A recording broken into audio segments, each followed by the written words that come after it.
What is up, comic fans? Welcome to the Legion of Comics. I'm Mark, and it is Sunday. That means it's at week's end. It's going to be the spoiler-filled look back at this week in comics, movies, shows, pop culture, all that good stuff. But before we dive into any of that, as well as go through these giveaways tonight, check this out.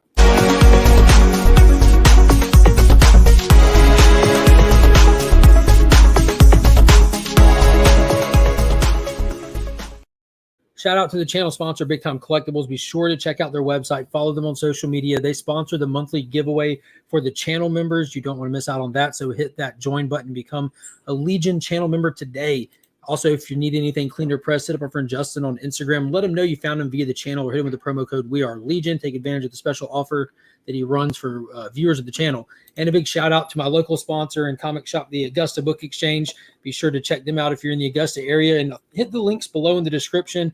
And keep track of all of the sponsors that way as well via Facebook, Instagram, wherever they are. All the links, as well as the links to Pop's Attic on Instagram, where when I amass books that I don't keep, as well as Pop's having stuff in the collection that he's just ready to move on and part ways with, it all goes on sale over there. And it's Pop's Attic that will be doing the 9.8 CGC Secret Wars #2 first appearance of God Emperor Doom giveaway from tonight. So if you have not entered that, I'll put the link in the chat here shortly for people to get these last minute entries in, so nobody misses out. You don't have to rush over there and do it. I'll go fetch the link for you. But let me go ahead and bring in the guests tonight. As always, we got the co-hostess with the mostest, hailing from Sector 2815, Mr. Paul Cook. What's going on? How are you? Man, I'm living. It's been a great weekend. This felt like the first weekend post Masters week. It was actually relaxing.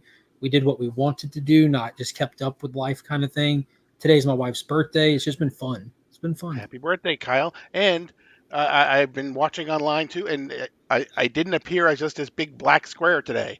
I actually showed up right at the beginning. So that's pretty nice. But there's still the rest of the show for you to lag behind. Right. God knows what'll happen the rest of the show, but we'll see. Maybe TM can pick up some of the lag slack for you, because TM Nerdy is back with us after having 2 weeks of working for the man. He's back to hang out with the homies. And I'm glad to be back. I'm a little laggy, so I might take that reign from Sector 2815, Paul. But I'm still here, and I'm happy to be here talking. So everyone who's watching, Superman and Lois. For everyone who's watching, just keep in mind we're gonna count to 2 mentally when we stop talking, and Travis is just going to over talk us at times intentionally to compensate for the lag. And we'll shut up when he talks to compensate for that lag, but we're going to make it work. TM's back. We're happy to have him. We're excited to have him. We have some very TM nerdy stuff to talk tonight with some amazing trailers that dropped this week. So we'll get into all of that as well. The man sucks. We should have got TJ on for talking Transformers. That went right over my head. Like, it's pretty much TM, TJ, and E-Man that are like, I check their well-being when Transformer news drops. I gauge its quality on y'all's responses. So I'm about to pull up this Pop's Attic thing real quick. Yada da da da da da. Copy. So I'm going to put this. So if you have not entered the giveaway for the Secret Wars 9.8 slab, which it's the first appearance of God Emperor Doom. It's that right there. I just put the link directly into the chat to go over there. You're going to have to follow that account, put a heart on that post, and then what's it called? Tag people. I don't know how many people you're supposed to tag. I forget. But go over there and do that meow. Hit that link, go do that now, because we're going to populate these names, and probably about 9 o'clock tonight, we're going to pull for the winner of that slab. 100% free shipping, everything, all included. I'm trying to get over here and pin that comment. So it's been pinned in the comment section, so it's right there. If you're just joining us, hit the link that's pinned. Go over there and enter the giveaway for that Secret Wars #2 CGC 9.8 slab. We're giving it away tonight, and we'll do that here in just a little bit. There we go. So let's say hey to some people in the chat. Let's go ahead and roll through there. We got Stephen Hayner. What is going on? How are you doing? Let's Crucius. How are you always first in the chat? That's his thing, man. It's his thing. He's Exactly. doing, what was it like the Jeremy Adams thing? He popped in at 4:30 in the afternoon, Exactly. Yeah. back at 7, Yeah. back on time. Yeah, Las Crucius knows what he's doing. He's a well coordinated guy right there. Yeah, that's him. So teams over here gifting memberships. I just saw him say welcome to the Legion. So Raider Nation 87 caught one of those memberships. I don't see the other one yet though. But yeah, everything doesn't show up on the StreamYard. Appreciate that, TM. That puts us at 92 members with those two you just put out there. Wow.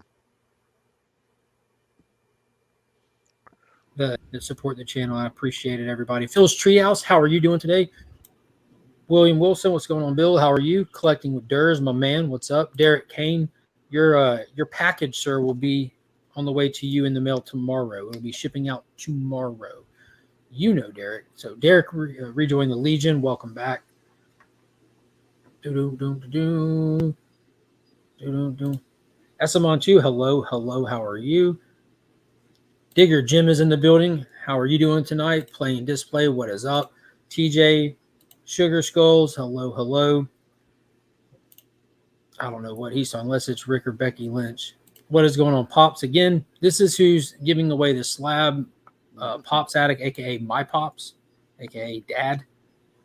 Daddy. I've watched every Beast Wars episode 3 times over, just saying. It's not a competition, Durs.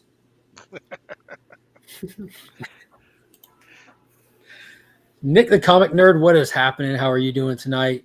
KBDM, what is up? Giving the man my free time right now. Headquake Jr., what's happening? Taylor Winder, what is up? Did I win yet? Start over. Not yet. Don't worry. We haven't drawn. Good luck to you, though, and everybody. Hit that like button. Yeah, that's a good idea. Did we mention that, Paul? I don't think we did. Ring the notification bell. Leave a comment. Hit the like button.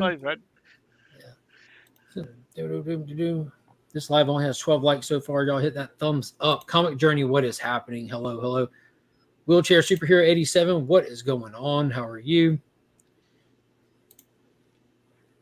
Got to represent for the Animal Kingdom.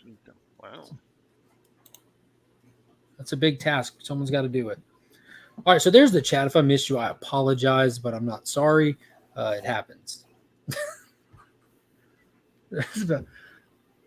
How are y'all tonight? I'm doing okay. How is everything up in the land of peaches? It's decent, man. It's decent. Just came in from running around for a long time with Finn outside.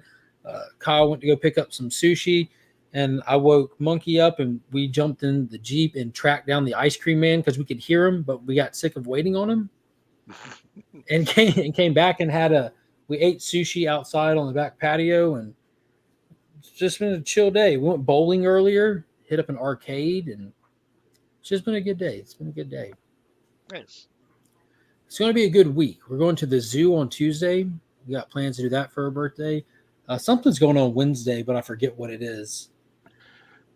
It is the 25th, your 2,500. That's right. We have the Giveaway. 2.5K giveaway live this Wednesday night. So there'll be a special live show.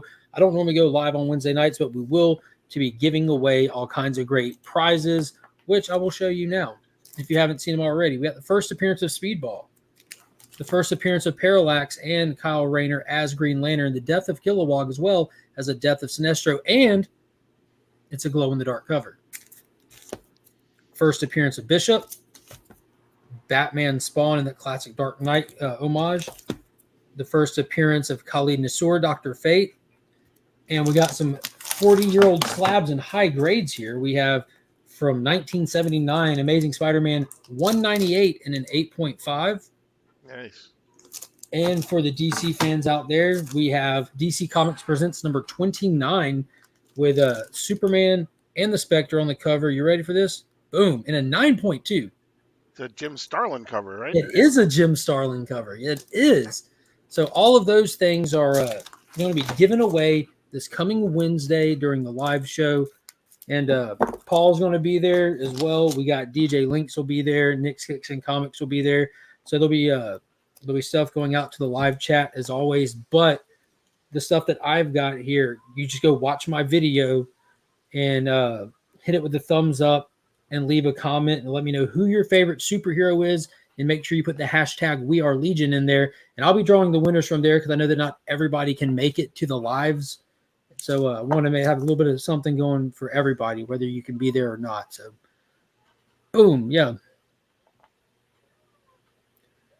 Smooth plug there, Paul. And this Monday morning at 10 o'clock, the latest edition of DC Comics Deep Dive. We'll be taking a look at the final issue of Lazarus Planet Revenge of the Gods, number 4. So it all comes to a head. Was it any good? You'll have to watch to find out. Yeah. So for those that don't know, me and Paul do this show here on Sunday nights, but we do content on his channel as well. Every Monday is the DC Deep Dive, where we kind of keep up with and review, like pretty much so far has been the big events that they've done. We started at Dark Crisis and then moved over to the Lazarus Planet thing. And now we're past that, getting ready to move into some Dawn of DC stuff before Night Terrors. And then every other Wednesday, we do the live game show, Guess That Key, the hottest comic book YouTube game show this side of the Mississippi since 2003. It takes that award. I think that shows up for nominations, isn't it? Like that show definitely needs to be nominated for something. What are you talking about nominated, TM? Can you explain what you mean? Yes.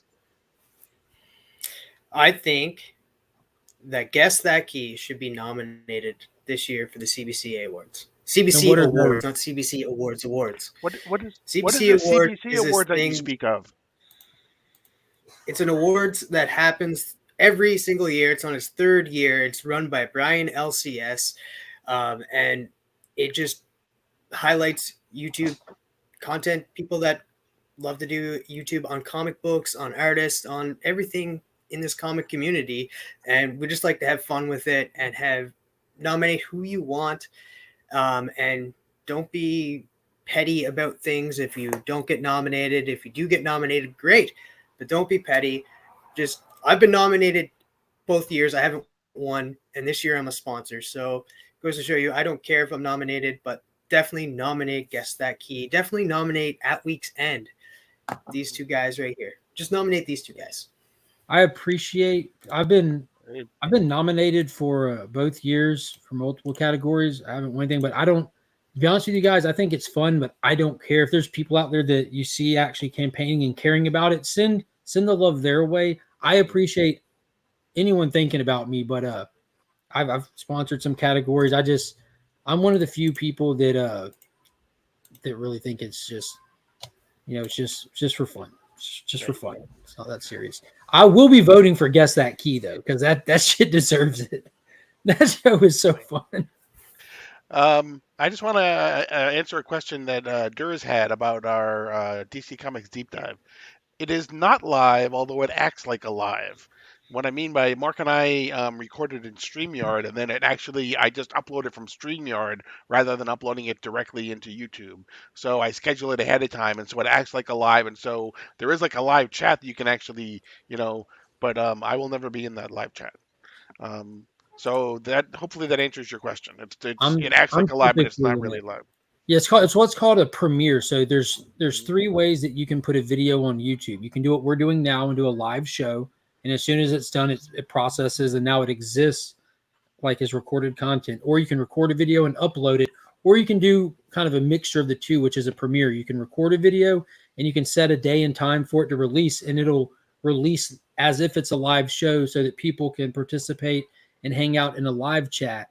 And then as soon as that first premiere is over, it then exists as regular recorded content. Right. Yeah. I can't not be petty. We know that's that. How I do my chatting with the comic community. That's why we love exactly. you. Yep.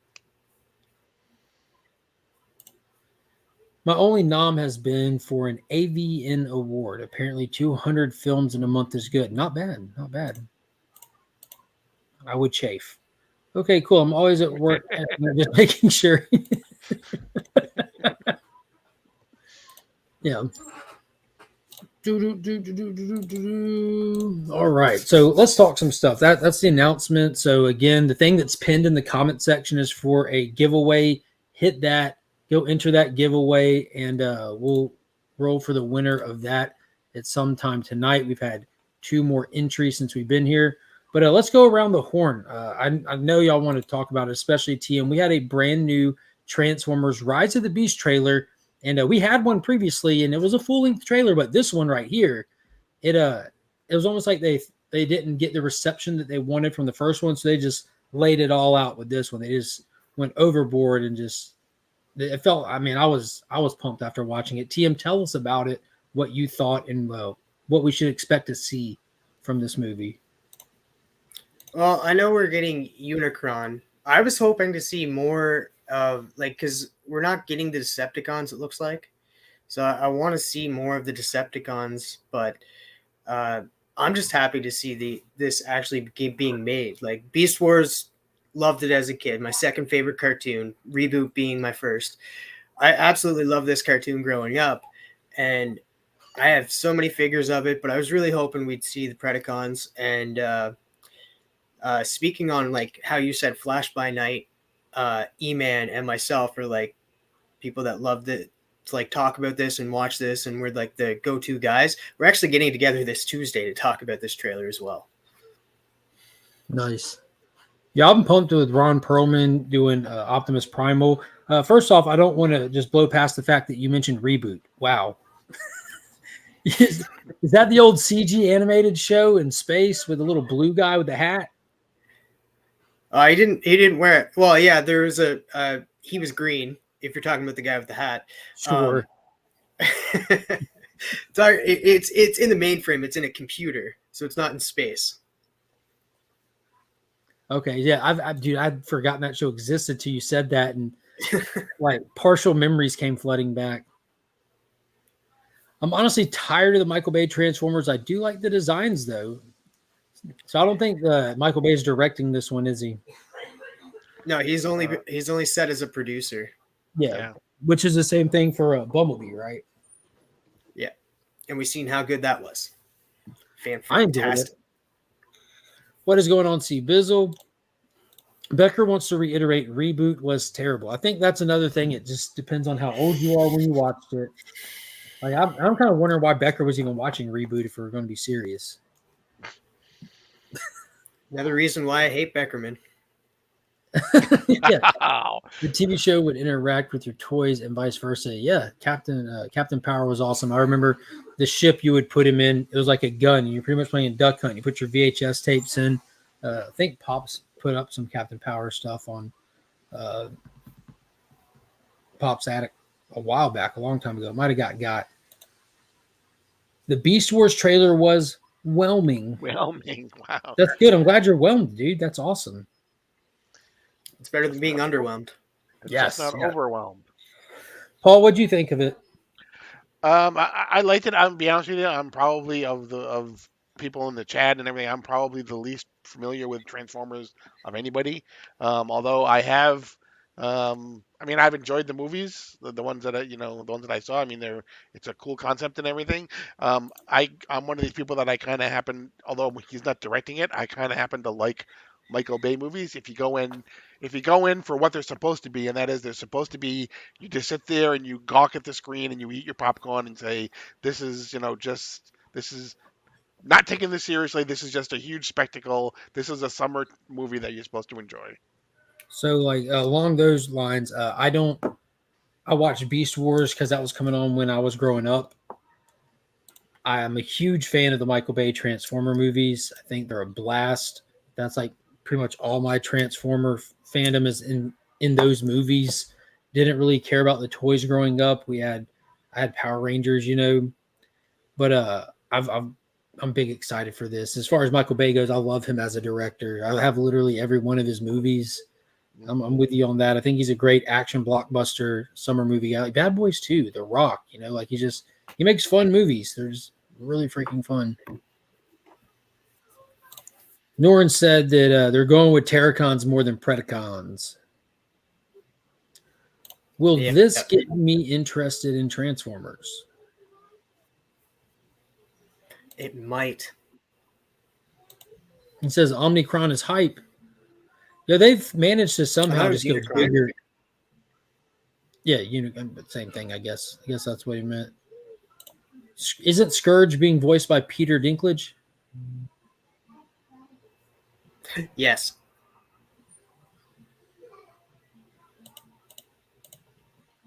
Going to be a 3-parter. I can see him doing that. That makes sense. You know about that, TM? Multiple parts to this Beast War saga? I heard something about that. I think it's going to be like a beginning. So hopefully they will introduce the Predacons later down the road. But for now, we get the Maximals, which is all right with me.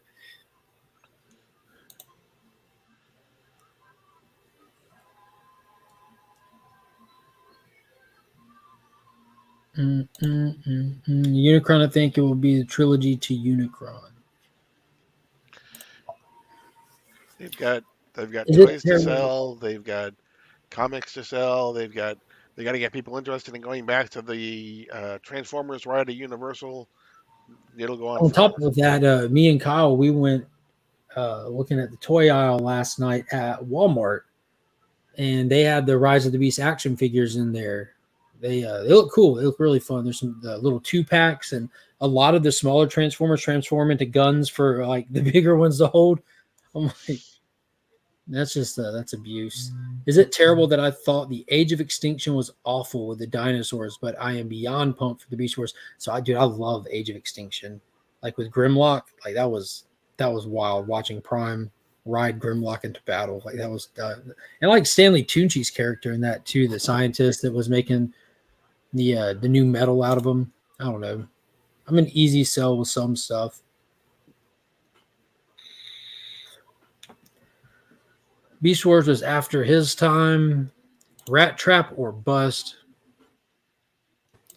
Paula Mark's takes are interesting as people who really like the Bay films but aren't really fans of the franchise. Yeah, I'm fans of just the movies, just the movie franchise. I'm good with it. I've got like this big special edition collector's box set that folds out that has film cells in it and is signed by Michael Bay and everything. But yeah, what else happened this week? Any other news other than that? There's been TV spots for the Flash all over the place. All kinds of new footage has dropped about that. Oh, that explains it. And it premiered at Cinecon this week, right? Yes, was that this? I can't keep up with time errors here. I Well, believe yeah, that was this week. the world premiere of the Flash film. It was not completed. Like it was the finished movie. They're still doing fine tuning on some of the VFX that just got announced today or confirmed today that they finished up on that. There weren't after credit scenes shown, but not only did it show to its first audience, they immediately lifted the social media embargo on it. Which, for those that don't know, like when people see movies for early screenings or early access or review purposes so that they can write the reviews and have them ready, they have to hold them back until told when to release. And if a movie is not tracking to be well received, they keep that social media embargo down so that it doesn't hurt the people, like hurt the numbers. You don't want to hurt the sales. People hear that it's only okay. You watch it when you see it so people don't rush to the theater to see it. Well, we're months away from the Flash. In an unheard of gap here, they released the social media embargo going into it. They announced that they were going to do it. We're going to show this film and allow people to do the social media stuff and rave reviews across the board. I haven't seen one negative feedback about it. Not one. Right. But that included, for us, that included the new Flash trailer too, right? This week? Yeah, we got a new. Was that this past Tuesday we got that? Yeah. Yep. Yeah, it was insane. There was a couple shots in there that are just like just twisted my brain. Like when you see the berries and Supergirl just come flying up at you and sliding to a stop, and some of the fighting with the Kryptonians and everything.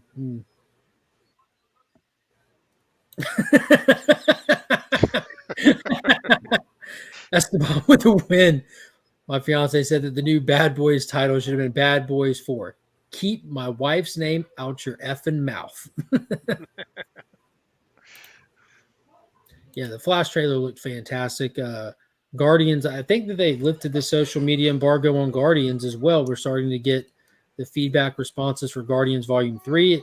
It was announced a while back that it was tracking to be one of the lower releases, but they lifted the social media embargo this past week, and it's getting rave reviews. The best MCU movie since Endgame, which is probably the lowest bar you can set. I mean, Spider-Man came after Endgame, which was amazing, but this is going to be the end of a legacy with this one. The wrapping up all the Guardian stuff. This is it. These characters will not be appearing again. They're done. James Gunn is done at Disney and Yep. going to go out Yes. with a bang. Yes. Chris Pratt said he was on Jimmy Kimmel. He said he can't tell whether this is the end of the Guardians of the Galaxy, but this is the end of these Guardians of the Galaxy as a team. Yeah. By far most excited for comic movie I've been. For the Flash. I hope he's talking about the Flash because me too. Yeah. And yeah, this was legit. Somebody put on there that they said that this movie is going to stand in legacy with Superman 78 and Batman 89. That's huge, huge shoes to fill. Huge shoes to fill. But yeah, it was crazy looking at a lot of that stuff. Batista's done, Chris Pratt's done, James Gunn is done. Yo, and they saw I don't know how it resurfaced because this isn't new, but it came across my feed again today where Chris Pratt was talking about how he fought for James Gunn to be put back on the Guardians franchise because Disney tried to cancel James Gunn twice. Mm-hmm. And the crew, the entire cast and crew of Guardians were like, if James goes, we all go. Not happening. Like, we understand your concerns, but we all actually know the guy. And once you know the guy, and it's like what you're seeing is not like, no, we're not doing that. We're not just going to burn this man's career down for the optics of the public. No. Which is why there's been so much time between the movies because it took a while for them. First, they had to rehire him, and then he had to start up on the movies again. So, But I thought that was cool. And the whole cast has said, no, mm-hmm. no. Yeah, you can only be canceled if you allow people to cancel you. That's really how it goes. See, I'm hoping this Guardians of the Galaxy is good, but last couple not so great. Good, but not so great. I've enjoyed all the Guardian movies. Even the Christmas special was fun. It was outrageous, but it felt like a Christmas special. I thought that was awesome. I think I saw recently Karen Gillan went to Gunn about playing a specific character in a DC movie, but now I forget who. I want to say I read something about how she was thinking maybe Poison Ivy or something like that, but I could be wrong. Is this the girl who plays Nebula? She'd be Yeah. a good poison. Yeah. Ivy. Yeah, that's who it was. They were talking her for Poison Ivy. He's excited for this. Is the Guardians movie he's saying is the most excited he's been for a while. Okay. Or if you don't have, yeah, exactly, TJ. If you don't have people stepping up, yeah, if you go to get canceled and everyone says, yeah, that's probably a good idea, you probably did something really wrong. Right. The Scottish redhead, yeah, she would definitely be a good Poison Ivy. Mm-hmm. What else happened this week? There's really no comic news coming out. You know, we had tons of big stuff that was announced in the previous few weeks, but now we're just kind of waiting for it to roll out. We get to see the Dawn of DC is expanding. We get the new Shazam title this coming week. Mm-hmm. And then kind of just waiting for the ones after that. Yeah, we get Batman 900/135 and Shazam #1 this week. Can you explain what you just said? Sure. The DC, it is the volume 3, I guess, of Batman. It is the 135th issue of the current volume, but it is Legacy. What, it's the 4th? No, I said 9. Oh, Legacy 900. Right, so it's Legacy 900, meaning that with the first series and then the second series, which was the New 52, and then this series, basically this will be number 900. But they're gonna go back to 136, so they're not gonna continue it like they've done, like with Flash and Wonder Woman when they hit 750, they continued the Legacy numbering after that. They're not doing that here, and in fact now Wonder Woman and Flash are going back to a #1 after 800. So it's the end of the Chip Zdarsky failsafe alternate type alternate Earth The Batman. Batman of Gotham. Right.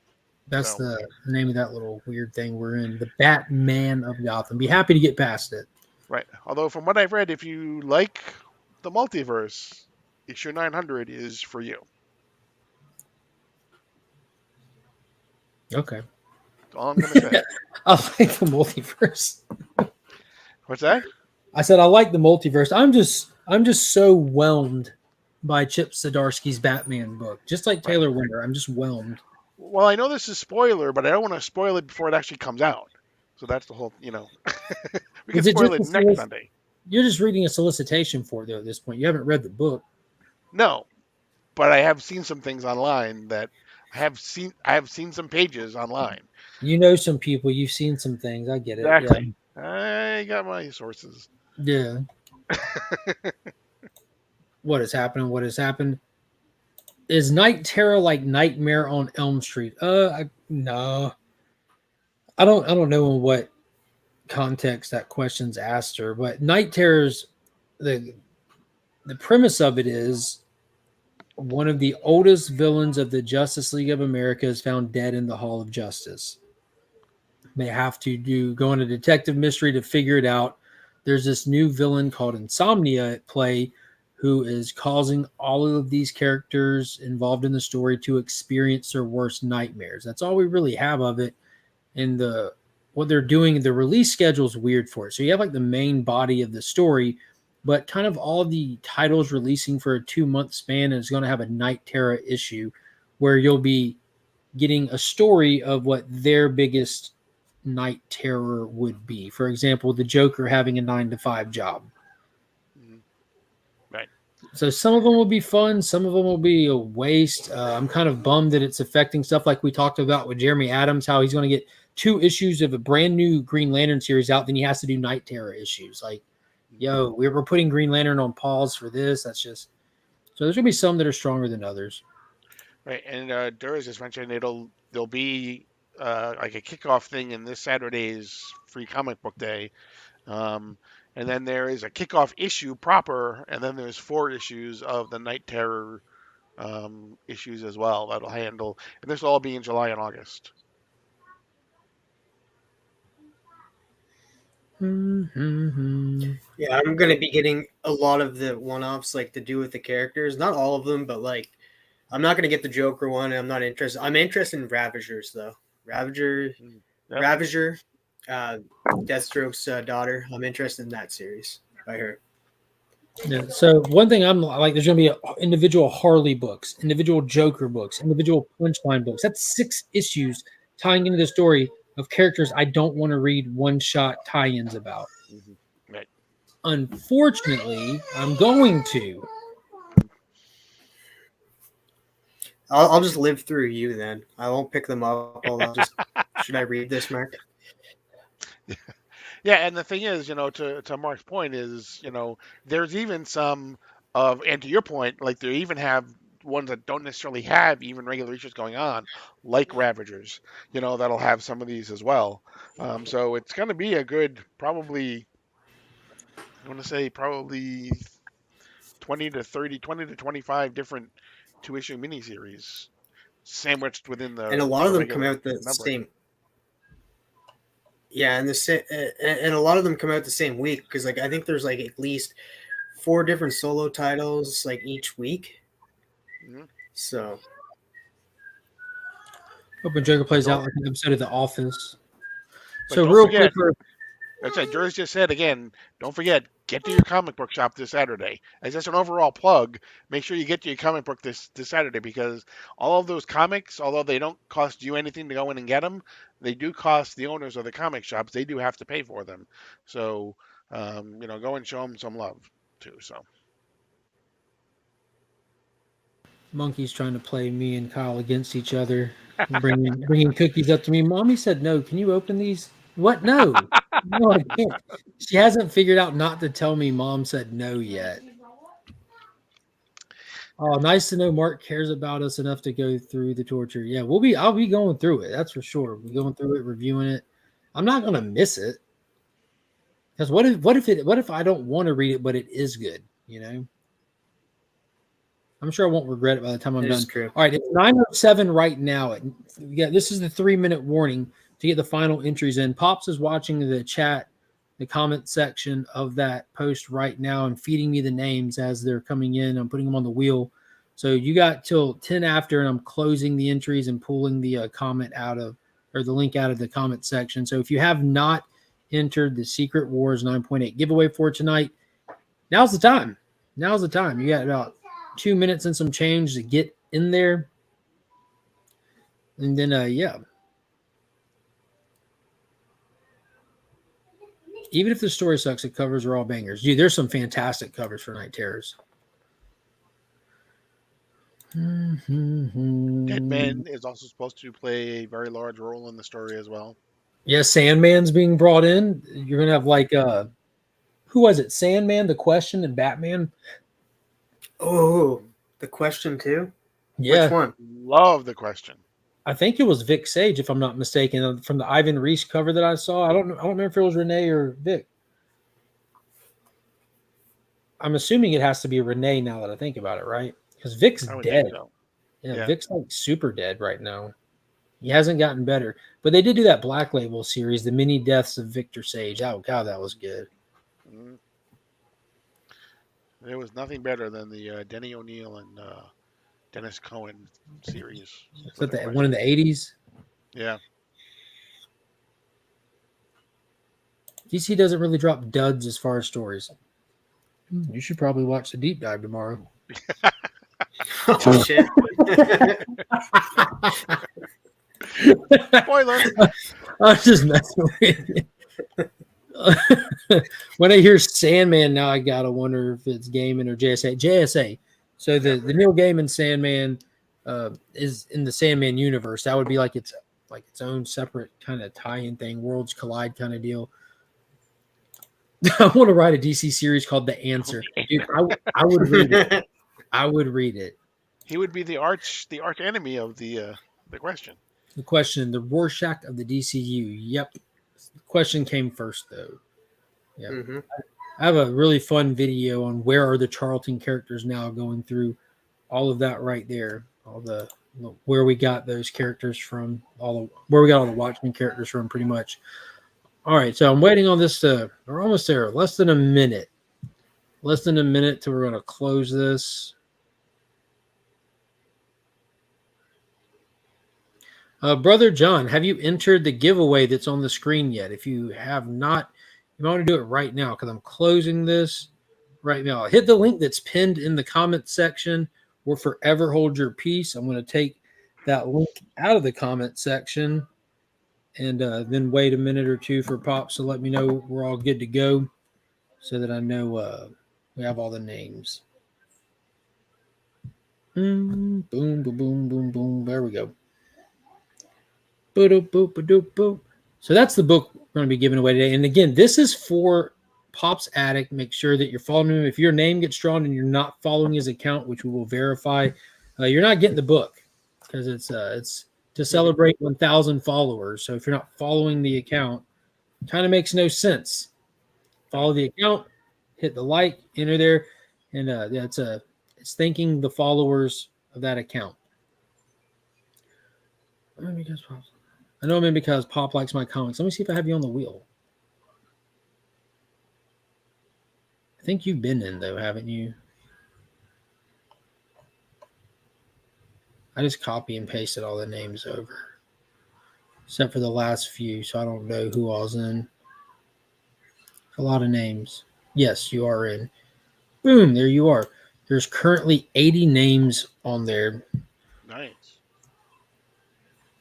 Yeah, they are closed, Pops. All caught up on my end, he said. All right. So y'all want to give this thing away? There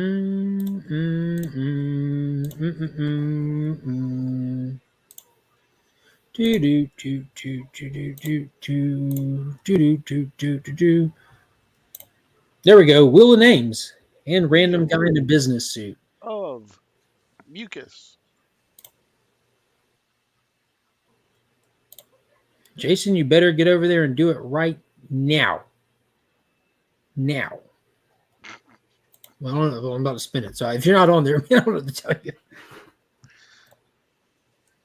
I know Jason follows him. He has for a long time. I don't know if he's already on there.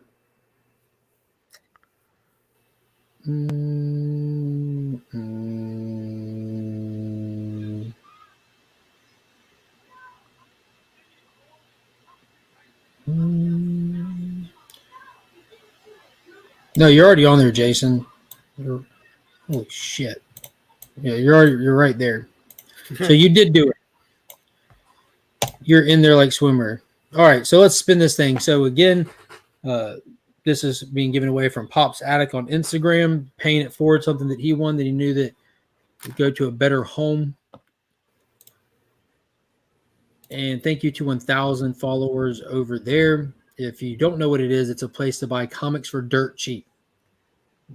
Cheapest prices, you'll find them anywhere. So I'm going to shuffle this thing a few times.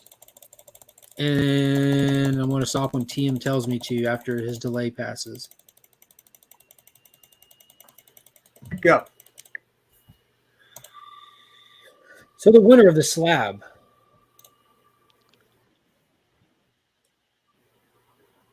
goes to Guaranteed Comics. Hell yeah. Nice.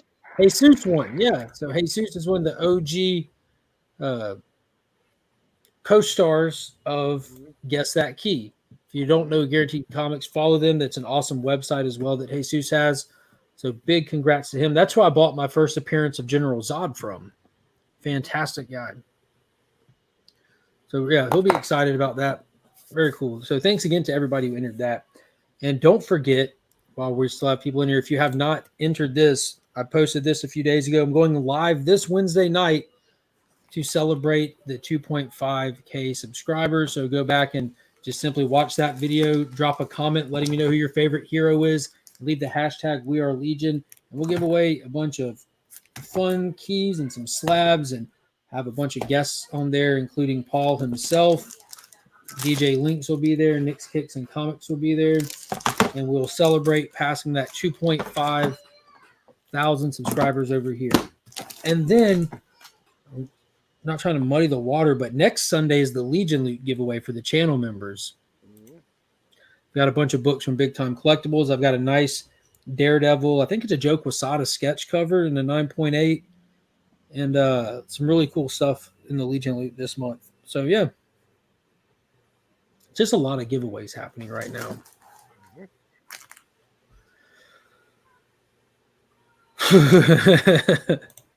I feel like the fix was in no way he couldn't win.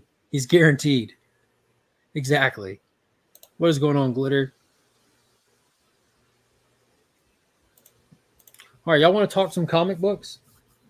Sure. I'm down. Okay, there it is. You're the only one. Did you read World Tree, Paul? What's that? Did you read World Tree, the new book from James Tynion IV? I did not. Neither did I. So we're going to let TM tell us about it because I know that he did read World Tree. It's a brand new title. I know a lot of people are following it and getting followed by it on IG right now.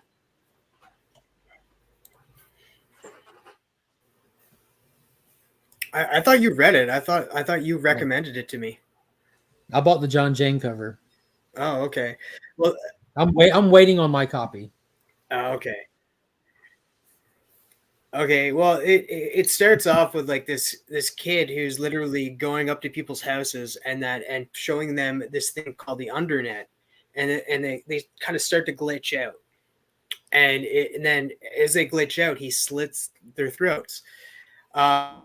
It passes on to like a different vehicle, and arguing a little bit, and then he's trying to tell a story about his kid brother who is like showed him weird stuff and he was great word. Decides to look at him and that and see who he is and stuff, and then all of a sudden she's like pull over, and then it cuts to another scene where it says that this kid has gone around and killed 60 people the last little bit, and it just goes from there, like how this is. That's to another guy who is trying to figure out, and I guess this happened years ago, and they're trying to get the world tree back up and running. He's contacting people from years ago to try to get the group back together to end this undernet. And yeah, it's just it. I'll leave it at that. You guys should definitely read it. It's well worth it. It's a that type story, definitely not for kids. There is in it. There is death. There is graphic scenes. So definitely freaking worth it. Worth the read. The art Sounds interesting. in it is fantastic as well. You better watch out. He's glitching. Lettering by a bit of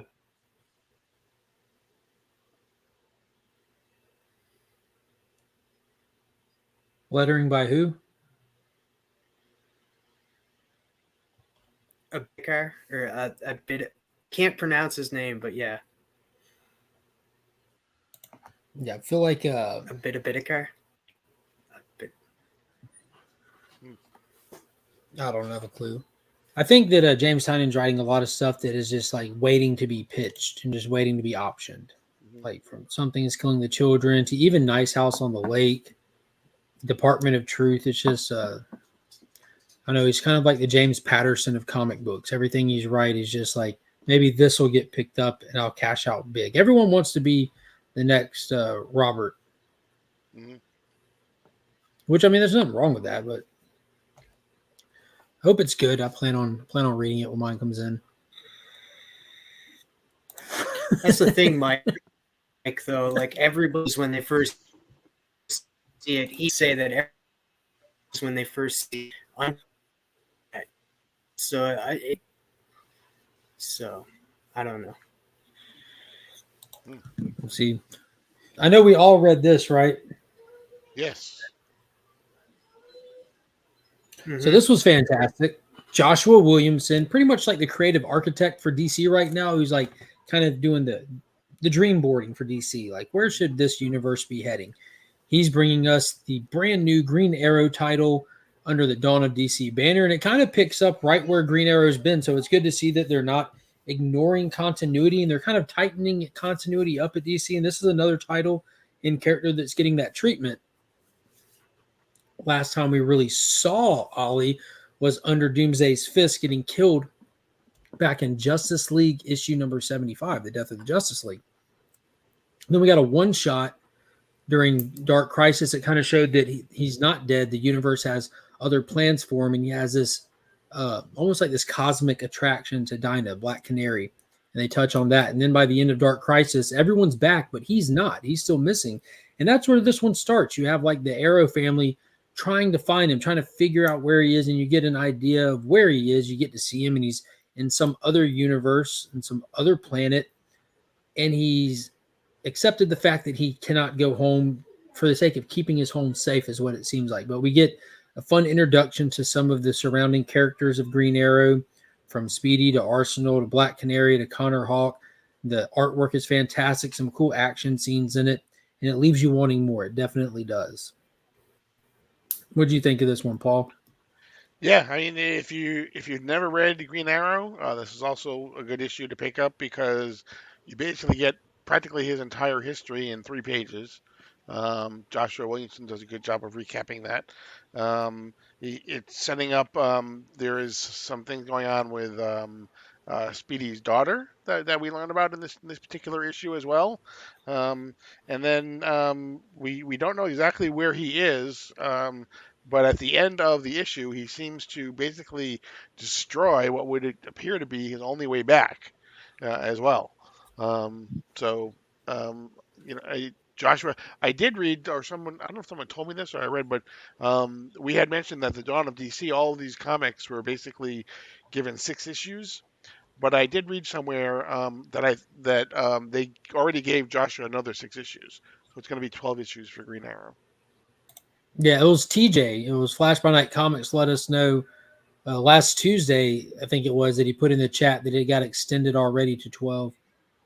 Mm-hmm. Oh, maybe that was it. Yep. I saw it somewhere. Travis, what do you think of Green Arrow? Oh, I enjoyed it. It was fantastic in that. I love how they like gave a little bit explanation of like who these characters are. Like they did that with the beginning of Stargirl. So like even if you're a new reader and you want to jump into this title, you can because you'll get all the information you need to know who Green Arrow is, or you can just watch the show and that's a little bit of information as well.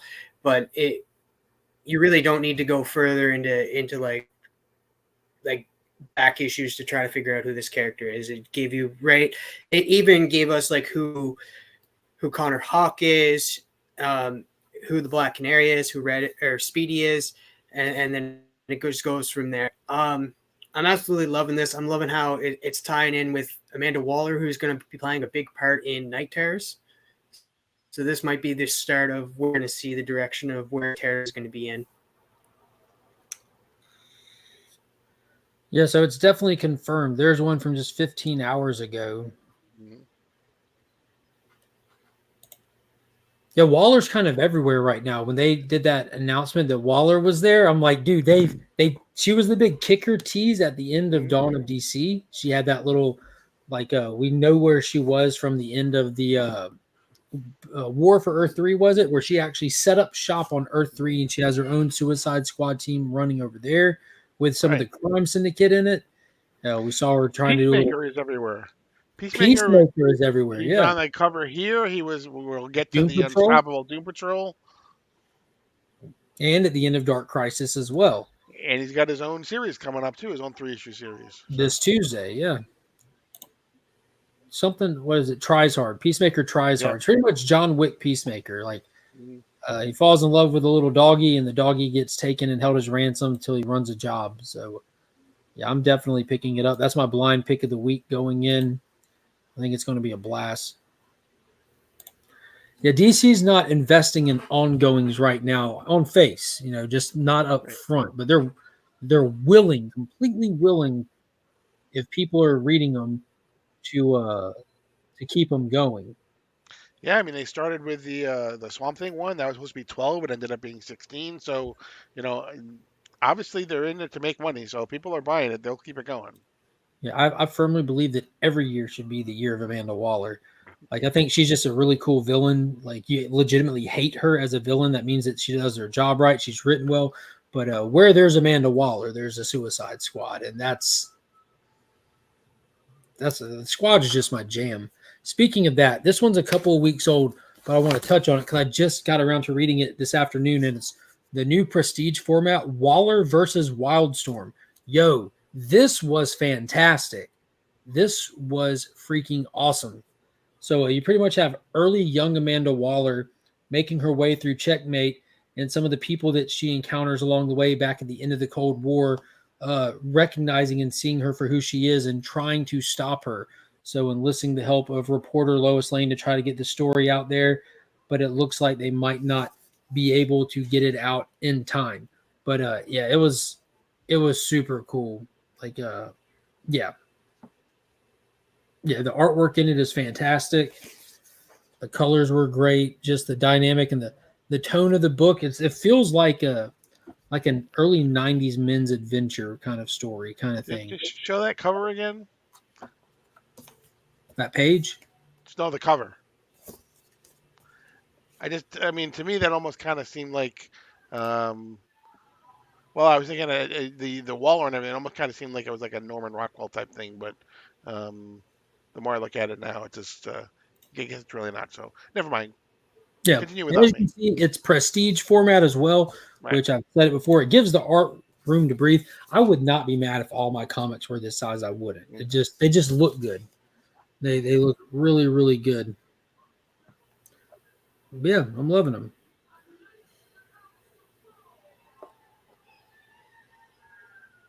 Did you check this one out?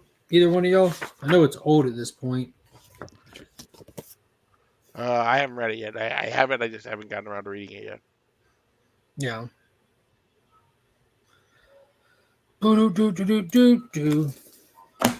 Next up.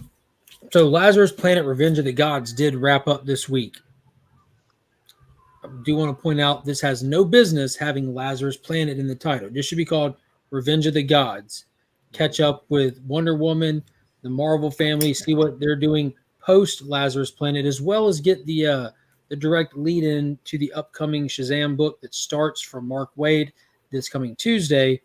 So full details and breakdown of this story as well as the entire event tomorrow, 10 a.m. Sector 2815's channel.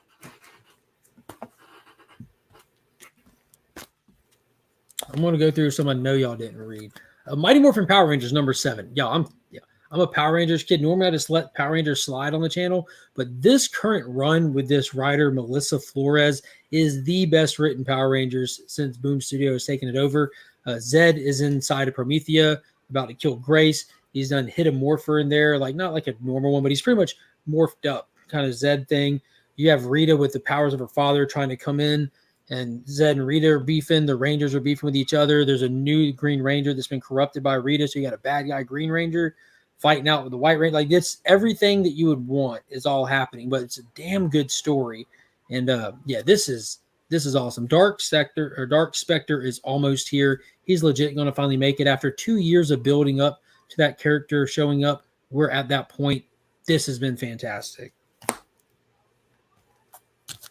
Riddler Year 1, issue number 3? 4. 4. Oh, you read this one? Yeah, this is creepy, man. This is so creepy reading this. So this is the Riddler's backstory written by Paul Dano, the actor who plays the Riddler in the Batman. This is set inside of the Matt Reeves movie universe. And this issue specifically went back in time a little bit farther and focused on Edward being dropped off at the orphanage, being named by the employees of the orphanage, and kind of seeing him come up in the orphanage. And you get to see that there was always something different about him. He favored books, riddles, science, and stuff like that, where the other ones would play. And he just never fit in because he had different things that he was into. But you see that different intellect in him from a small child. And you also get to see some of the abuse, for lack of a better word, that comes from the overpopulated system that he was in, the neglect that comes hand in hand with that, and the cruelty of other children that see you as different. So it's rough. We also get to see this is the time era when Thomas Wayne dies, and you get to see where he has that little sliver of hope that was given to him when Thomas Wayne came to the orphanage, and how he lost it all and kind of broke to a small degree. And even as a kid, he never spoke. He would only put out. Yeah, he had little blocks that he would put out in front of him. And not until he was told that his biological mother had died did the people even know that he was writing with blocks. He was using a number sequence like 1 through 26 for the alphabet. And they give you that key. And at the end of the issue, the very last page, you see a little boy sitting there with these blocks in front of him with numbers on them. And I did it. I ciphered it. It says, "Help me." Nice. And it was pretty sad. It was a very sad issue. Mm-hmm. Yeah, it was, and there's, like you said, I mean, Thomas Wayne comes and he starts his mayoral campaign at the orphanage. He announces it there, and he announces this foundation type of a thing that's supposed to that's going to work. Whether or not he wins the mayoral race or not is going to invest in the children and doing all these things to help the community and everything like that. And then very soon afterwards, we see the excitement that Edward has. He wants to go on and work for the Wayne Foundation because he's good at math and all those other things.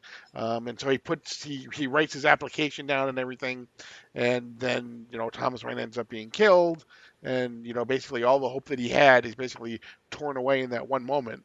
And so that kind of starts him on his path, it seems like. Yeah. So one thing this book has been really good at is keeping the excitement alive in me for the Penguin show on HBO Max.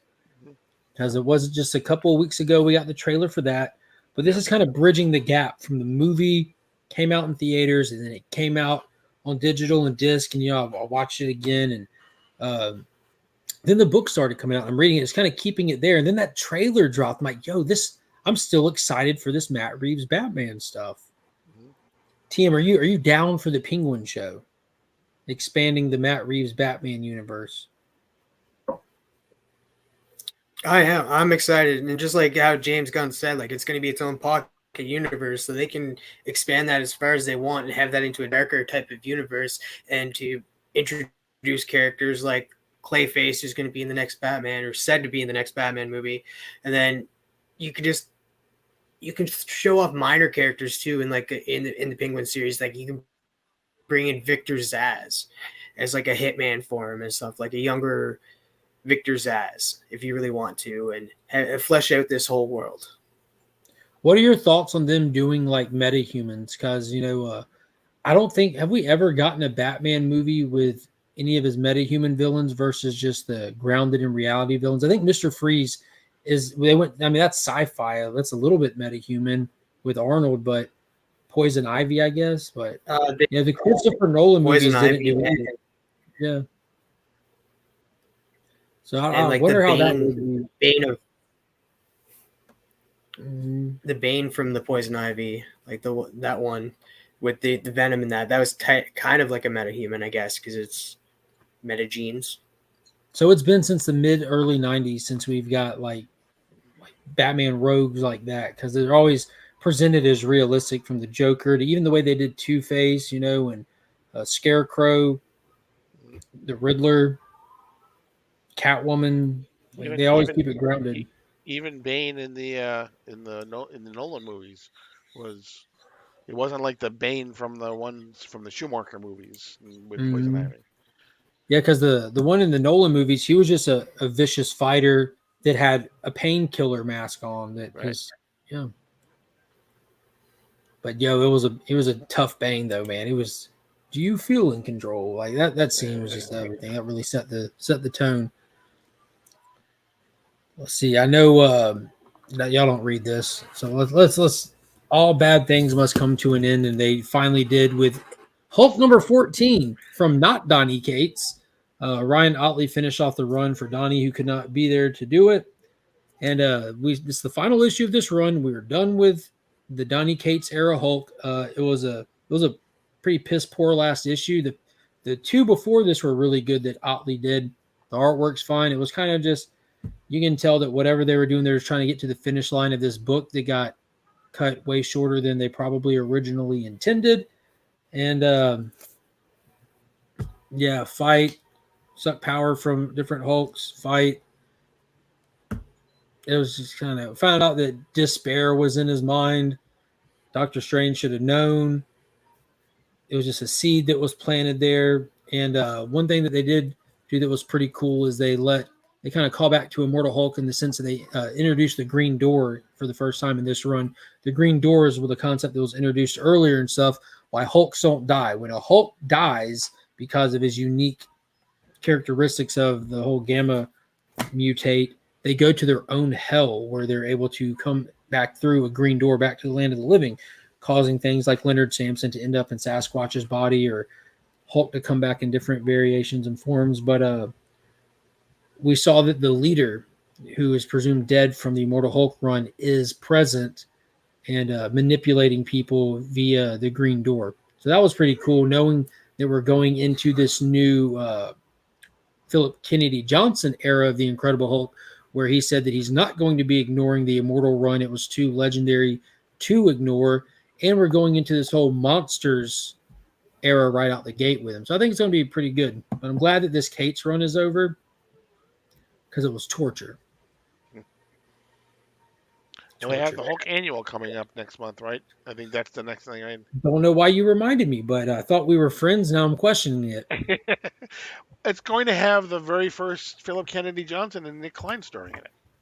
Oh, they're doing the annual? It's going to have part of the annual will have them in it, yes. Okay. Well, that's something to look forward to.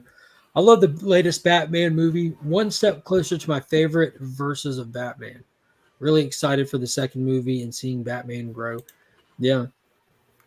I hope that they just play it right. Like the Brave and the Bold project that they have, that has to be down the road. Like that shouldn't be nowhere near us. Like you should have get the Matt Reeves #2 out in like a year and a half, maybe 2 years at most. And then have some years before the Brave and the Bold movie. If they're going to be doing TV shows, I wonder how many movies that they need. Not as many. Mm-hmm. I got 3 more books over here. Tim, I know you got Doom Patrol, right? Is he frozen? Possibly. Oh, there you go. I've got Action Comics, Detective Comics, and Doom Patrol. Those are the 3 that I have left.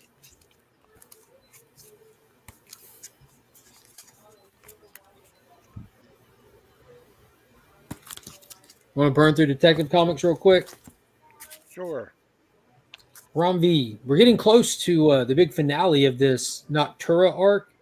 We have the entire Bat family kind of coming together, organizing and coordinating, getting ready to make a coordinated attack on the Orgams. They kind of know that they're the ones up to something. They don't know the full lengths of what they're up to or how far back it goes into the history of the Bat family even.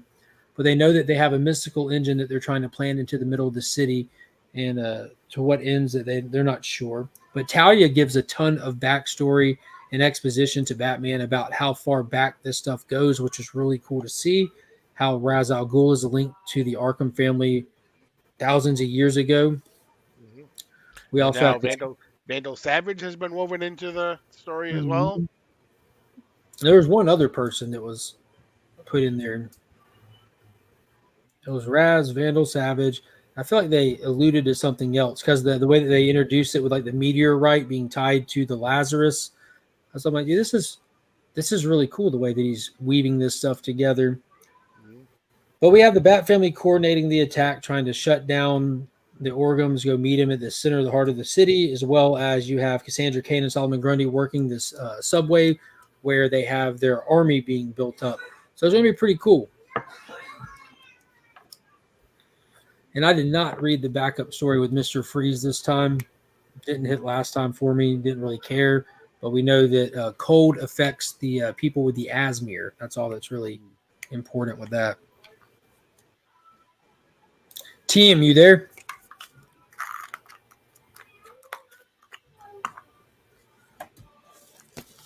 No, I think this will be. I think I just tested my internet's stupid. Tested on this, tested on my phone, and it's my internet in order for 55 months. So I think I'm done going live. I can't even do between the lines anymore. I'm kind of upset a little bit. Like, You think that Wi-Fi booster that you mentioned might be the trick?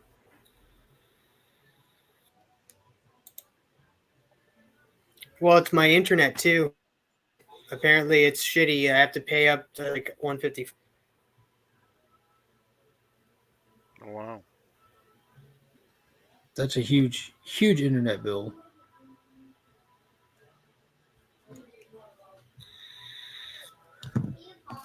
Well, we can hit on Doom Patrol and hope that you pop in clear on the way there. Paul with the glowing. Do you want to explain that cover, Paul? Sure.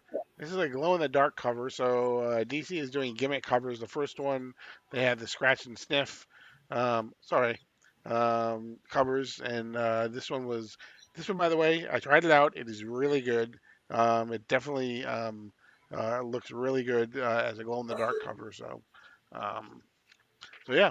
So They put it was pretty cool that they put the little protective layer over it. Just it's an right. all white cover, just a thin piece of paper, just to protect the. I don't even know what you'd call it, like the glow powder. Yeah, it actually, I mean, in the past, the glow in the dark part would seem kind of almost like felty, Grainy. almost whatever. This is not. This is extremely smooth in this one. That's weird. It's in the ink Yeah, now. It's in the yeah, ink. could be.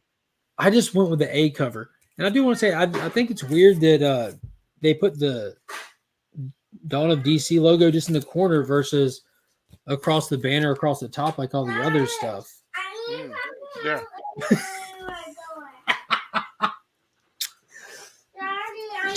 Maybe because they want the big unstoppable one to be. You need help opening the door. Mommy's going to help you open the door. She's got toys in each hand and in her mouth. Oh my god. You go, Yes, so the glow in the dark is all the negative man bandages that they have. Besides the, it's not at all on his. It is just the face, just the head, is the glow in the dark stuff. So Yeah, and if TM's watching, Brother Joe says, keep fighting, TM. You have the technology to figure it out. Absolutely. So the story. I was kind of wondering, like, I wonder how far I'm going to go with Doom Patrol. It is only 6 issues, and I enjoyed the first issue. I'm like, I hope the second issue really hits, and it's not just like some little rinky-dink kind of thing. And yo, this story hit you right in the feels, yep, yep, like big time.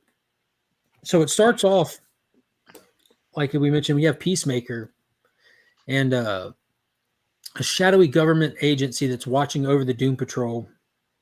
Doesn't like them, understands what they're doing, trying to find the people that are slipping through the cracks, that are having mutation effects from the Lazarus Planet event, and they're getting them and bringing them home, giving them a safe place to figure out what's happening to them, trying to develop their powers and not just be alone, afraid, and hurting themselves or other people.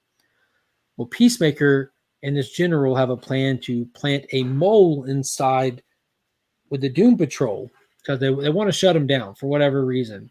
And you have this young man right here, Worm, given the nickname because he has this worm that you find out is a part of him that like lives like in the big chunk of his stomach is gone where the worm just curls up and lays.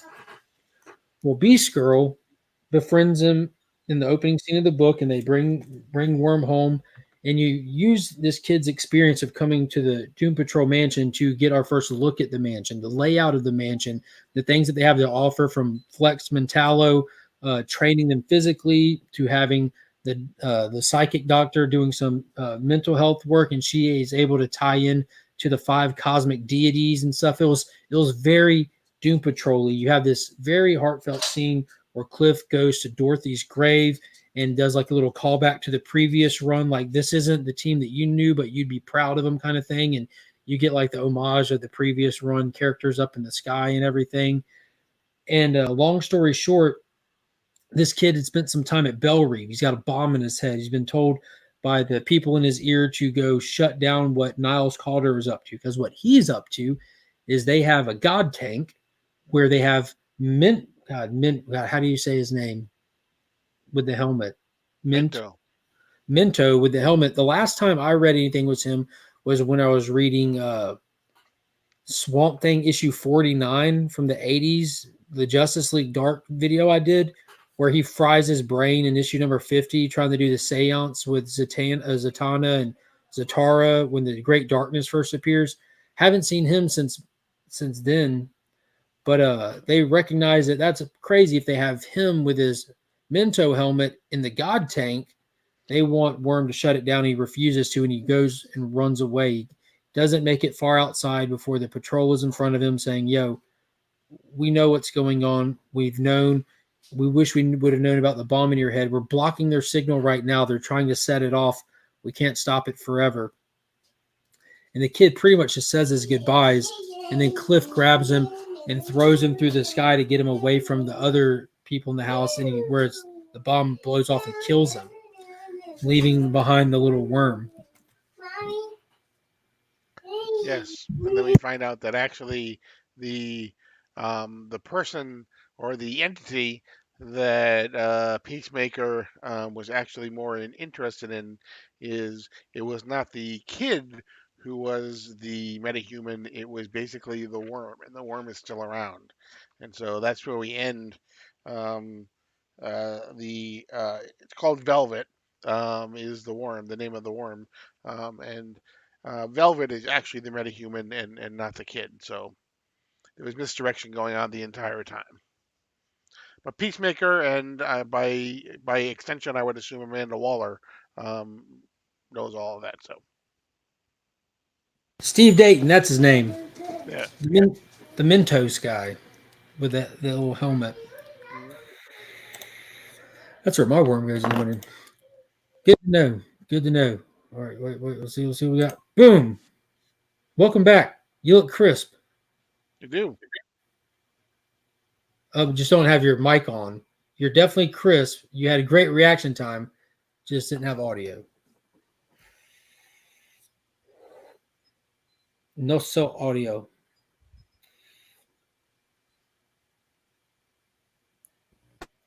Look, it's a lot clearer. Oh, now Now it's you're muted. on mute. Yeah, now I can see on the screen where it's muted. Hashtag Crispy Travis. Yeah, you got a hashtag Crispy Travis in the chat. Yeah, you definitely look high def now, though. Yeah, there's no lag on the video. It's just now the audio you had.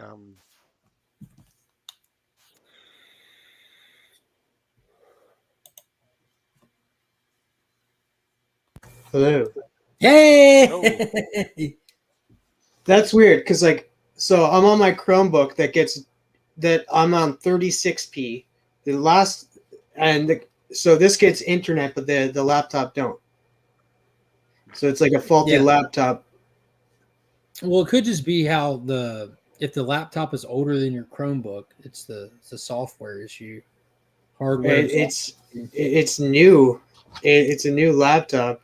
Me and Roscoe looked up the specs for it, and it wasn't new. So I guess I just need to get an enhancer, or get a Ethernet for the laptop because I get a better picture than I'm not because I'm on 360p on this right now. Bro, you're on that clear right now. On the laptop, you were not.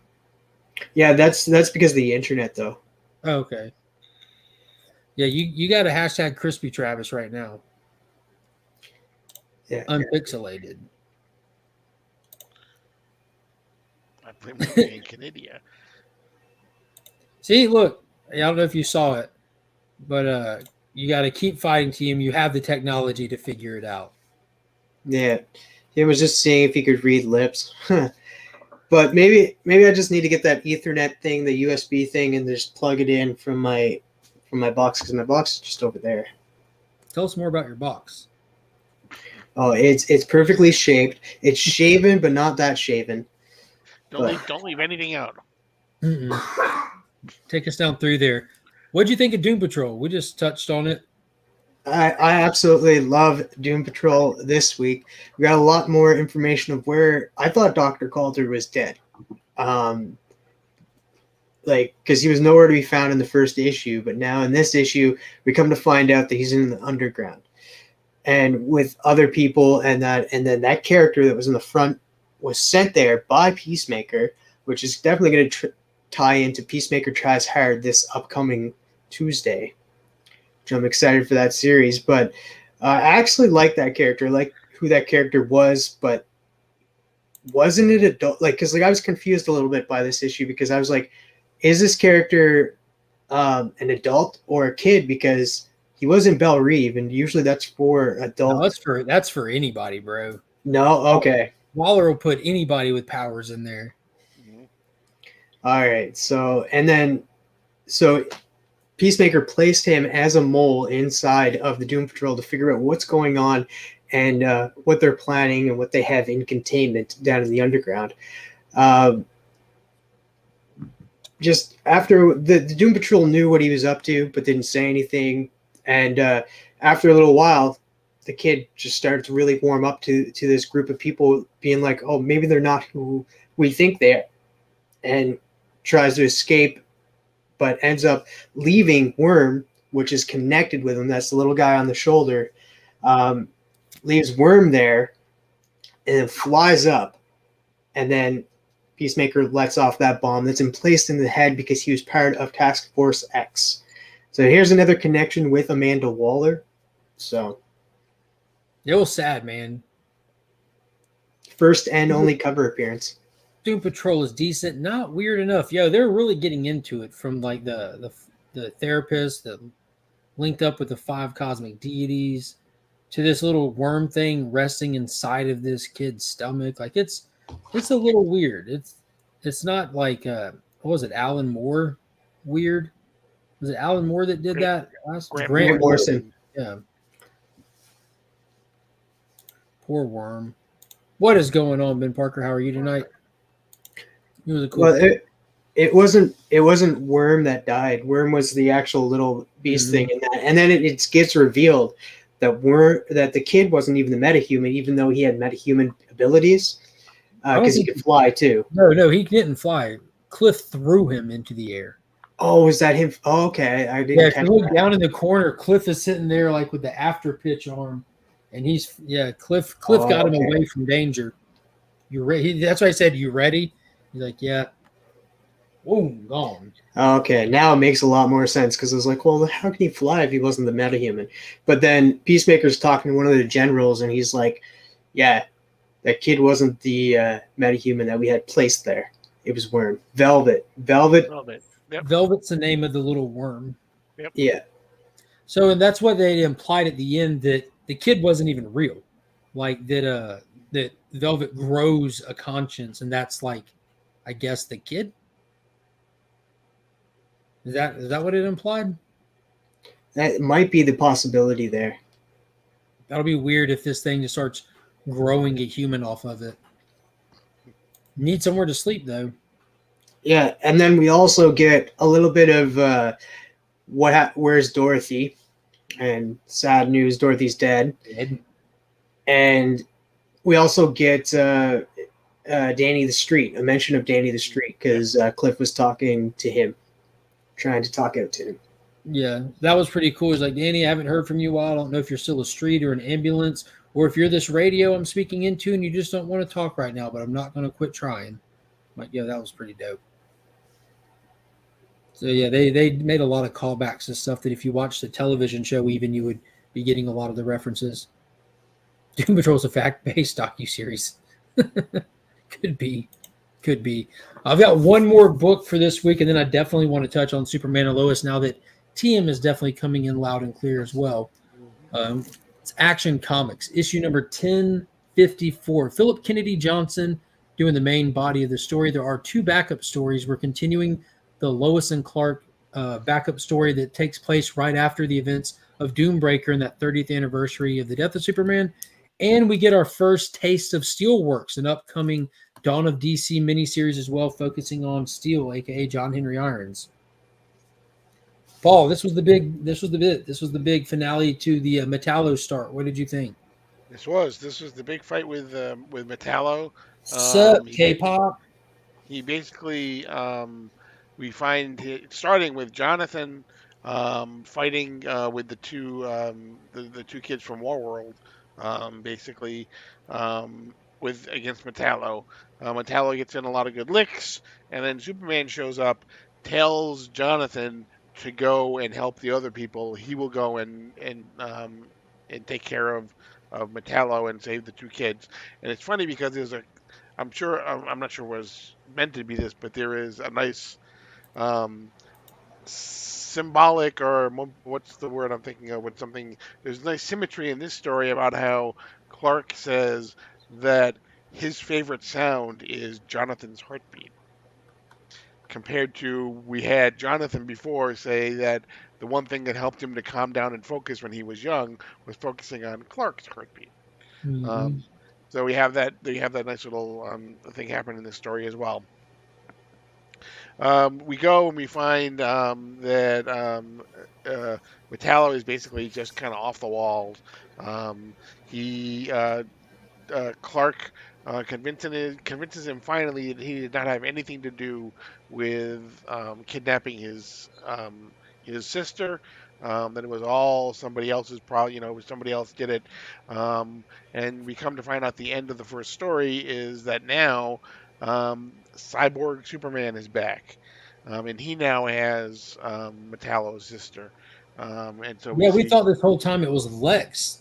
Or either there was just a lie being told to him by Lex to maneuver Metallo, but no, legit, Hank Henshaw has his sister and has been using Metallo as like a testing ground for upgrades and suits and stuff, and running him as a test dummy against the Super Family and stuff. And he said at the end of it, like, "Yep, time's up. I guess we're going with where we are now. Time to make a play." And it's pretty wicked. It's that more modern look where he still has like the big weird one hand and everything, and the other normal hand.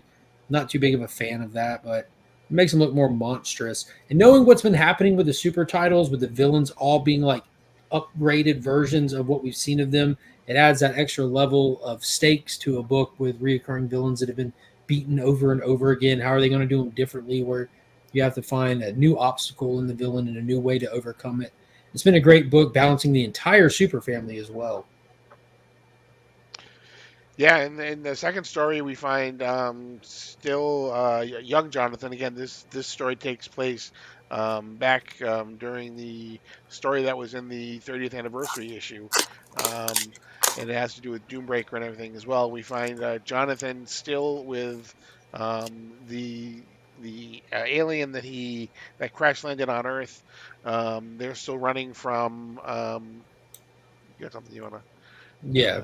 Yep, there's a cyborg Superman. Yep, exactly.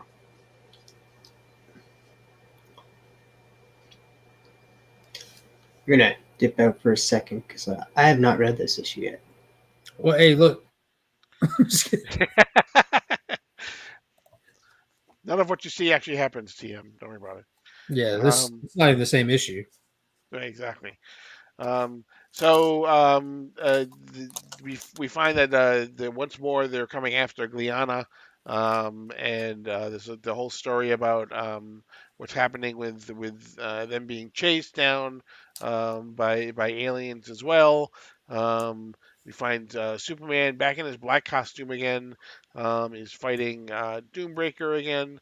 But then we also find that Killamek, who is the person that is basically chasing down Gliana, we find by the end of the story that actually Gliana and Killamek are working together. They trap Jonathan because Gliana wants to be able to have control over Clark. And he thinks Yeah, they're by hunting Kryptonians, right, not looking for help, apparently. right. And then the final backup story with Steel was pretty dope. It was a fight, just a battle with him trying to get through just a random foe with cybernetic upgrades, which was a good way to showcase some of the art that we'll be getting to see, as well as the design of his suit, which looks fantastic. And the whole story was him trying to get through that battle and get to a meeting at Steelworks, which has been kind of like the central setting of the Action Comic stuff lately, since we've gotten into the Dawn of DC era. And he was trying to get there for a meeting with the press, and it barely made it in time, but he didn't have time to show up as John Henry Iron. So he showed up as Steel and pulled his helmet back and pretty much went public with his identity as a show of trust for his company, for himself, and for Steel and his efforts to try to give back and rebuild Metropolis in this last few years here. And it's going to be continued in the pages of Steelworks, which is set to be a 6-issue miniseries that will be coming out in the next month here. Written by Worf. I'm pumped for that one. Yeah, it was a really good little backup story. I enjoyed it a lot. Next series I want is Starfire from TTG, Slugpet, and Worm and Gleek from Super Friends as partners. I don't know how well they get along. This Worm character is shady at best. All right, TM. Superman and Lois. This was the most emotional episode, I feel. I don't know why, but like the writing is so good that they made me look at a character and feel for a character that was like a tertiary character at most, like such a side character that had no story whatsoever, and made me care for this little girl. It made me cry for this little girl that like she was always left behind. She was always like, and not only that, like they made you care for that. You talking about Sarah's little sister? Sarah's little sister, yeah, that one hit home for me. So I was like in tears for that girl. Well, just to catch people up, so Superman and Lois, what is this, episode 5? I think so, yeah. I think so, yeah. So episode 5 dropped. In this episode, we have Lois continuing down the road of treatment for her cancer. We have them also trying to stay on top of the story with Bruno Mannheim. We have Jordan really struggling, having to be left behind and feeling like he's done with his training, and his dad with Superman dealing with the fear of allowing Jordan to step out and start using some of his powers to help people. He has that, that embedded fear that something could happen to him. So he's always adding one more thing to do. If you complete this training, you're ready. You complete this training, you're ready. But we get into a situation where Superman's in trouble. We have intergang weaponry in play, so there's weapons that can harm him in this season. This straight up, Superman's overpowered. Well, this gang has literally been created to have weapons that can harm him. So that's off the table. He can be taken out. And he was in a situation where Jordan was at home and Lois walks in and said, I thought Dad was with you. No, he went to go do this. And Lois like, you need to focus and listen for your father right now. And he's like, and he focuses, listening, and he hears like he's in trouble. And she goes, go. I'm like, yeah, yes. And Jordan takes off and he shows up wearing the suit that his grandfather gave him, which just looks just like what Superman was wearing in the DC animated movie, The Man of Tomorrow, that kicked off this current Tomorrowverse. I'm like, dude, this is nuts. That is awesome. Yeah. So we get a really cool action sequence with Jordan showing up. He takes a hit, he takes a fall, but him showing up was able to get them to it saved the day. You know, Superman was down. Jordan showing up gave him the opening that he needed. We also get to deal with, like you pointed out, just a little bit of the dynamic with Sarah and Lana's family and everything, and some of the personal life of what's happening with their family, going through a recent divorce, and Dad finding a new girlfriend, and the kids trying to figure out where they fit in this new dynamic of separated parents, and how easy it is to forget to pay attention because life is so much going on in a situation like that the kid, even though the kid's there, do they feel like they're present kind of thing? And it was a good the same thing with Jonathan too, because John like Jonathan even getting an achievement, but it's not as good as his brothers, and feeling like, oh, well, he's not good enough, even though every achievement is good for that person's achievements are always great. So it's just feeling like he's like the stepchild of the group. Not only that, there's so much that happened in this episode because we got the reveal of Lois finding out that her ex-husband is sleeping with the other reporter. Lana, not Lois. Lois, sorry. Lana. The thing that I thought impressed me was everything you guys talked about was great, but I really liked the fact that, you know, like 2 episodes ago, it was Clark basically telling Lois that she wasn't facing up to what she's going through. And then in this episode, it was basically Lois telling Clark that he's not facing up to what she's going through and what needs to go through as well. The simple reality dawning on him differently is really fantastic because Lois is just trying to put her affairs in order. She's sitting there working on writing a will, and Clark's like, no, we're not doing this. She's like, look, if I didn't have cancer, we need to do this. The things that we get into, the things that we do, we need to be prepared for the worst case scenario. And he refused to face it for a while through the episode. And it was one of those, that's kind of like the character arc for this episode was Clark coming to terms with like accepting the things that he cannot control kind of thing. Right. He starts in this meeting for relatives or whatever, a support group of people who are going through treatment. And he ends up leaving before the meeting's over. And he basically at one point says, you know, it wasn't for me, you know. But we see him going back to that by the end of the episode. And to House of L's point, we got a huge revelation on our villain. For one, it's confirmed it is onomatopoeia, but it's still like this show has their own way of taking characters and doing them in a way that you have not seen them before. This is a female, has the powers of Silver Banshee, just simply called onomatopoeia. And he's been augmented by Bruno Mannheim using the synthesized Superman DNA and giving it to terminally ill patients as an out. Like, you can die of your disease, or you can take my treatment and see what happens kind of thing. And in order to continue to not die, you have to continue in his experiments and do his bidding. And we got the big reveal that under the mask isn't just anybody. It isn't just a random patient like we saw with Flatline or whoever, but it's the lady who's been sitting beside him in the treatment chair, Pia, talking to him for the past few episodes on some real world, real life, surviving this thing kind of deal. I'm like, yep. What? Yeah, it's isn't it said to be like it's Bruno Mannheim's like wife possibly, that, or they're connected in some way or another because like he loves her, and like I feel like he's doing this to figure out a treatment for her. You think it's all for her? I think so. And he's like using these inmates and like people that like have gone to jail and stuff to see, like he's using them as test subjects for her. to see like, and that's probably why she's gotten more powers than anybody else has had, and like she's been able to keep this form longer than most of the patients, because like, yeah, I think it's all for her, and that's why Bruno Mannheim's doing it for her. And like, as you stated too, like as soon as she stated that to Lois too, that she was like part of the slums, part of this suicide area, she was just like, yeah, I'm sure that's definitely her. She's definitely connected with them whatsoever. We also got the reveal that kryptonite does not harm. Because didn't Clark say that in the episode it doesn't harm his son? It definitely did. He took a shot to the chest and was down like a sack of Yeah, but bricks. it doesn't affect him as much. I feel like he stated that to Lois. I feel like he said that too. He said that it doesn't impact him as much as severely as it does him. Yeah, well, it dropped him, and you can see like the veins and everything. I guess it just faded out quicker.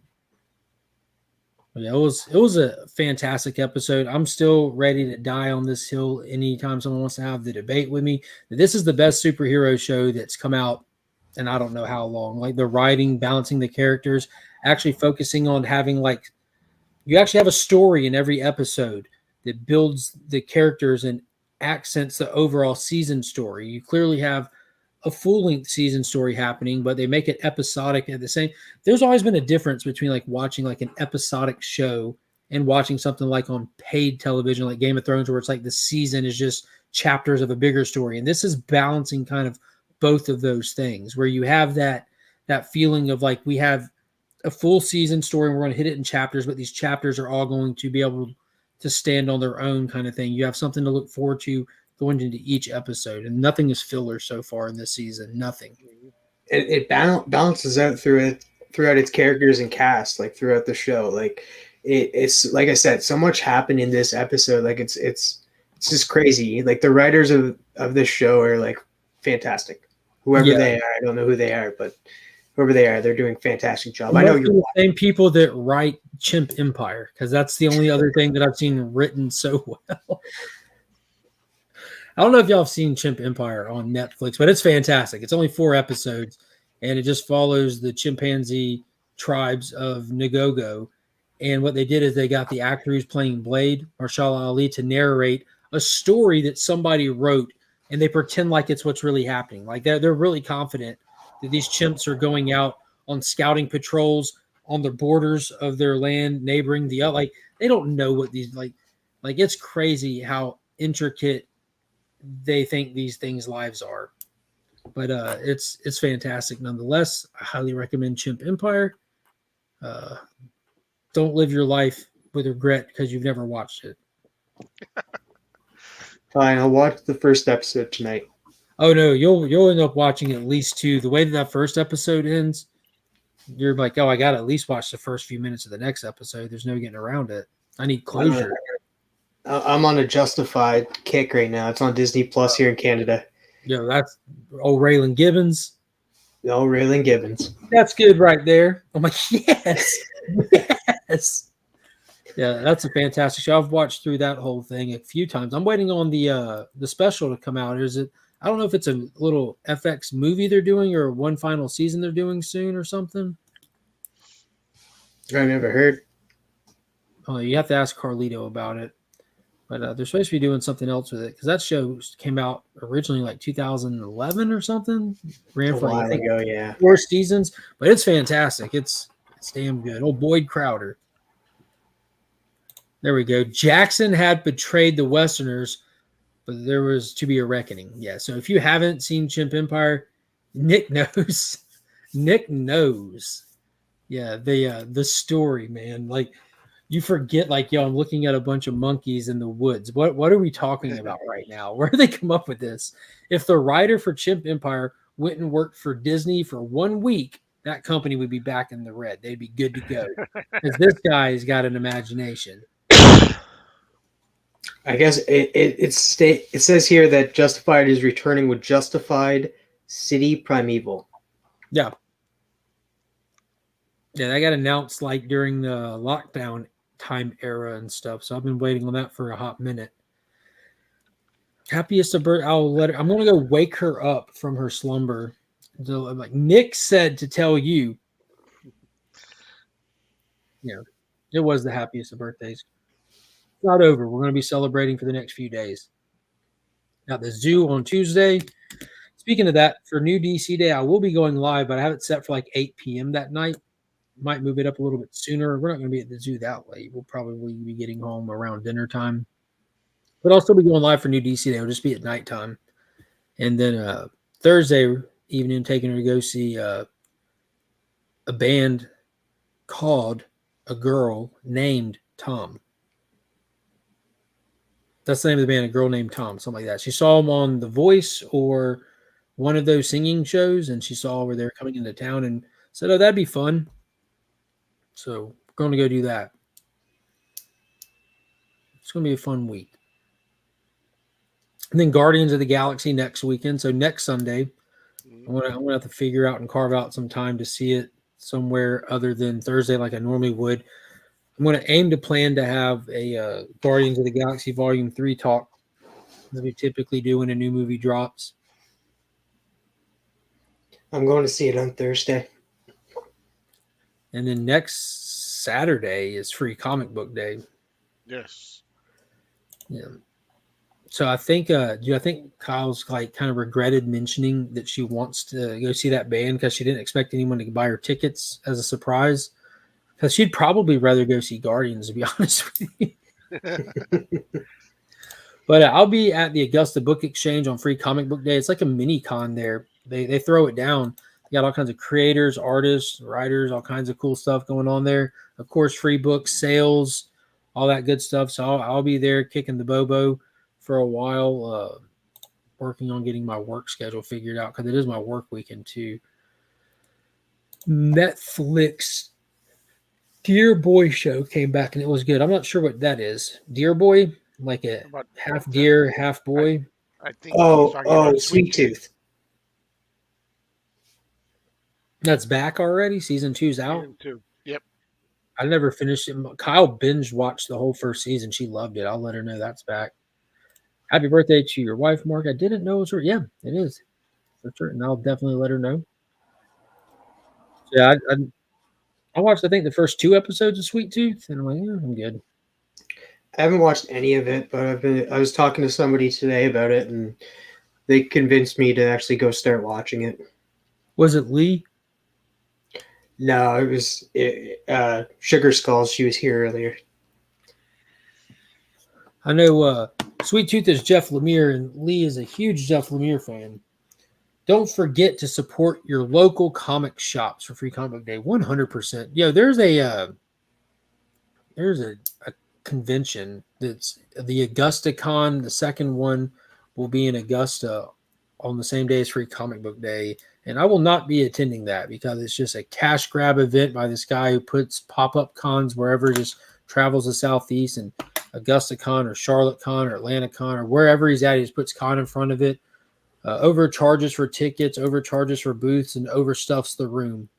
And I will not be supporting that venture when it's done on Free Comic Book Day. That's the day that's meant for the local shops to get new readers into comic books, and it is up to us to make events like that successful. The shops can't do it without us, so I'll be hitting all the local spots and avoiding that con like the plague. So boo to that person. Return of the Jedi is in my local theater. Oh, yeah, I saw a little thing where that was coming back. That's pretty cool. Do your LCS a favor and pre-order. I hate to tell you, but all the Free Comic Book Day stuff has been at the shops. All of them. That stuff gets to them early. Like, yeah, it's too late to pre-order, but when it comes to just creating pool lists and stuff outside of just regular or Free Comic Book Day, it's always a good idea. I do have a pool list. I added 8 titles to my pool list this past week. I had to drop a few titles. Just I knew I wouldn't be able to keep up with everything, but there's a new Danny Ketch Ghost Rider, Green Lantern, Wonder Woman. There's a bunch of stuff. I don't even remember what I'll put on there. I just added to my list today. Added World Tree. Which one? World Tree. I added that one. Y'all got anything else y'all want to hit on before we head out? Have you guys watched Gotham Knights? I was about to ask that too because I just thought, I'm like, has everyone bailed on Gotham Knights yet? I watched this recent episode and like they're I guess they're trying to figure out who else is part of the Court of Owls, and we have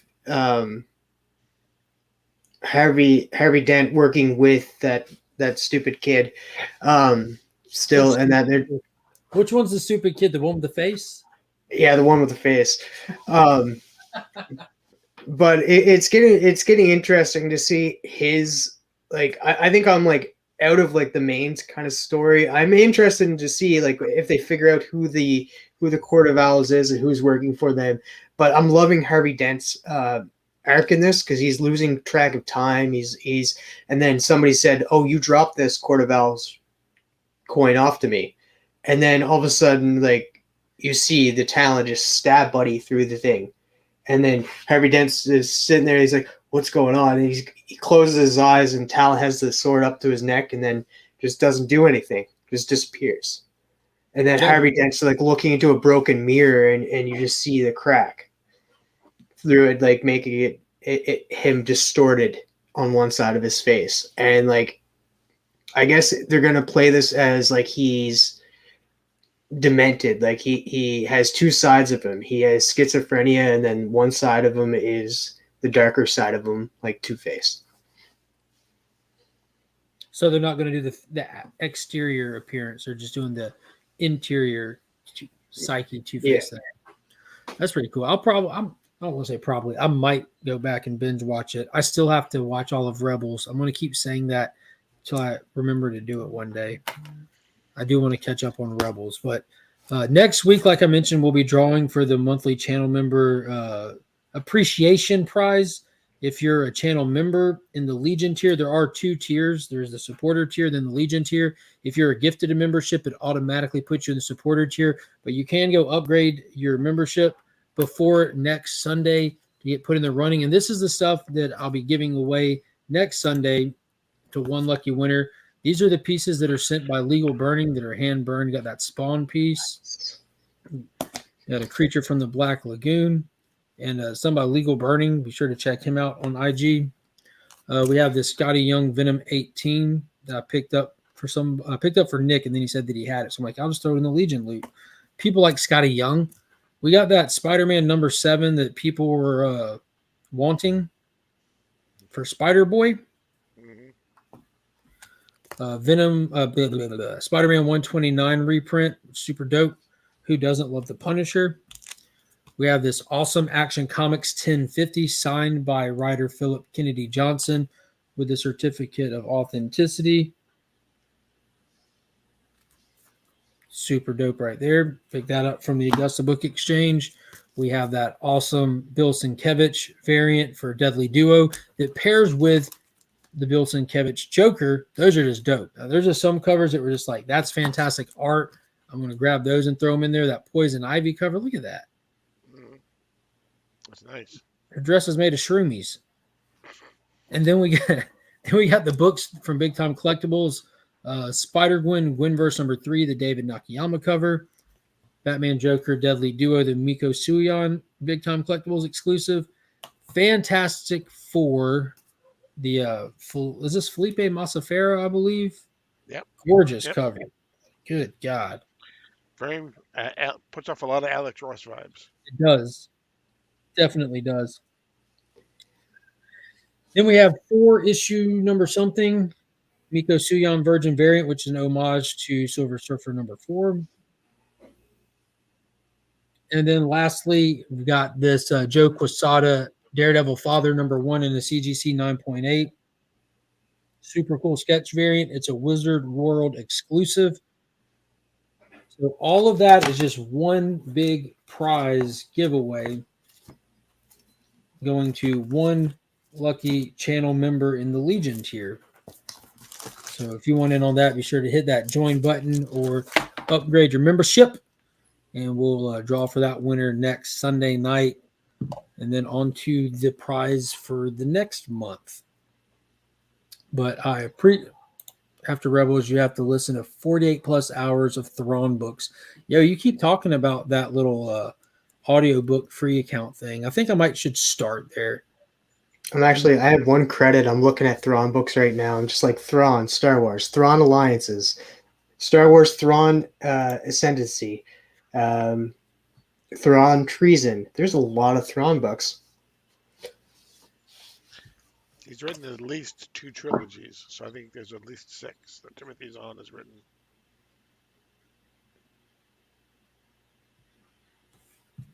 Timothy Zahn. Timothy Zahn, yeah, he's the guy who created Grand Admiral Thrawn. Heir to the Empire 2. Dark Force Rising 2. So is this like with the so you're saying the book, so I'm assuming because it was Dark Horse that licensed them. It feels anything like Alien or Predator, which I collect all those novels, the Alien and Predator stuff from the 90s. But all it is, it's the exact same stories as the Dark Horse comic books, just in novelization form. They typically have like one writer that just adapts them into the books kind of thing. So you can either read the comics or the novels because it's the same story. And you said it's called Heir to the Empire. Isn't that the name of the comic, Paul? Yes, that was the original. Heir to the Empire was actually the first book that was ever done after the movies came out, and it was Timothy Zahn, and it was original. It was a trilogy, 3 books, and Timothy Zahn was the guy who wrote them. But yeah, it was the first of the, expanded universe or whatever. It was the first novel that was written after the movies had come out. So which one should you read? Because like I got Thrawn here, and it says 15 hours or 16 hours, more like 17 because it's 16:56 minutes. So Heir to the Empire is 13 hours.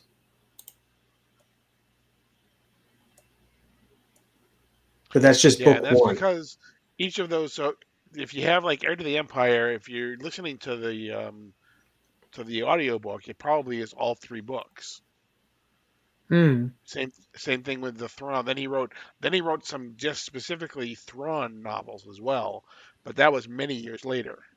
Like I said, you can get Heir to the Empire, or you can get, which is like a total of 13 hours, or you can get book 1, which is 2 hours. Right. Book 2, which is that's not it. Go. What app are you using? Audible. Is there like a Google version of that? No, it's just an app. And then you get like 1 month free. You put in your email and you get 1 month free, and then you pay. You get 1 credit a month if you pay. And then, yeah, that's how I listen to the Sandman books as well. All 3.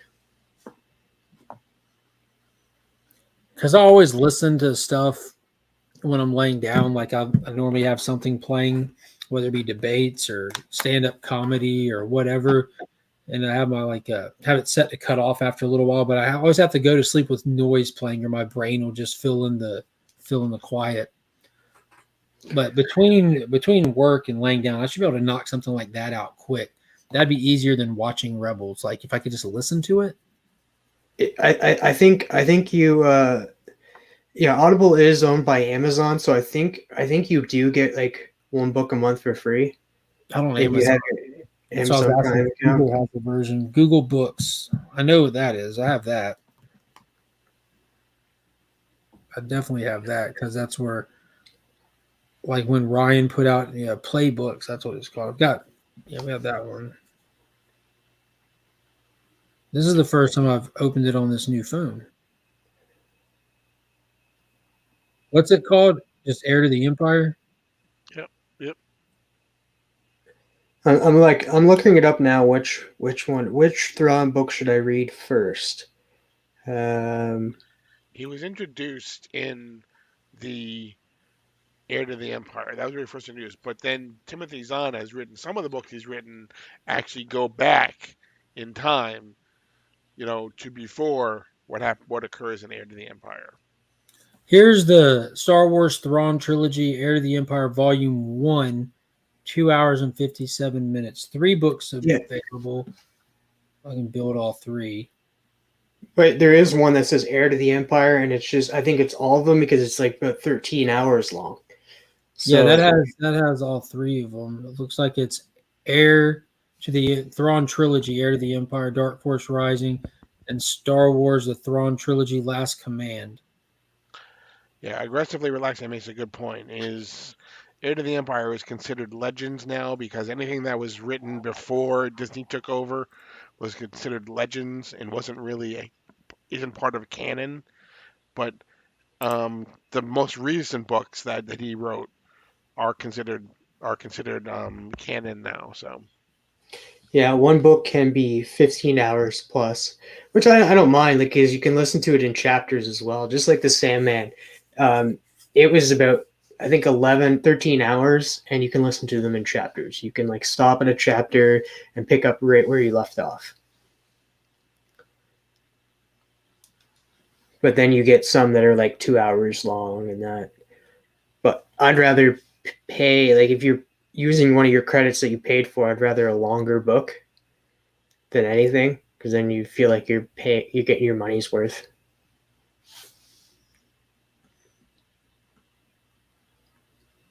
Yeah, Which I'm some books are listening to this canon. tonight.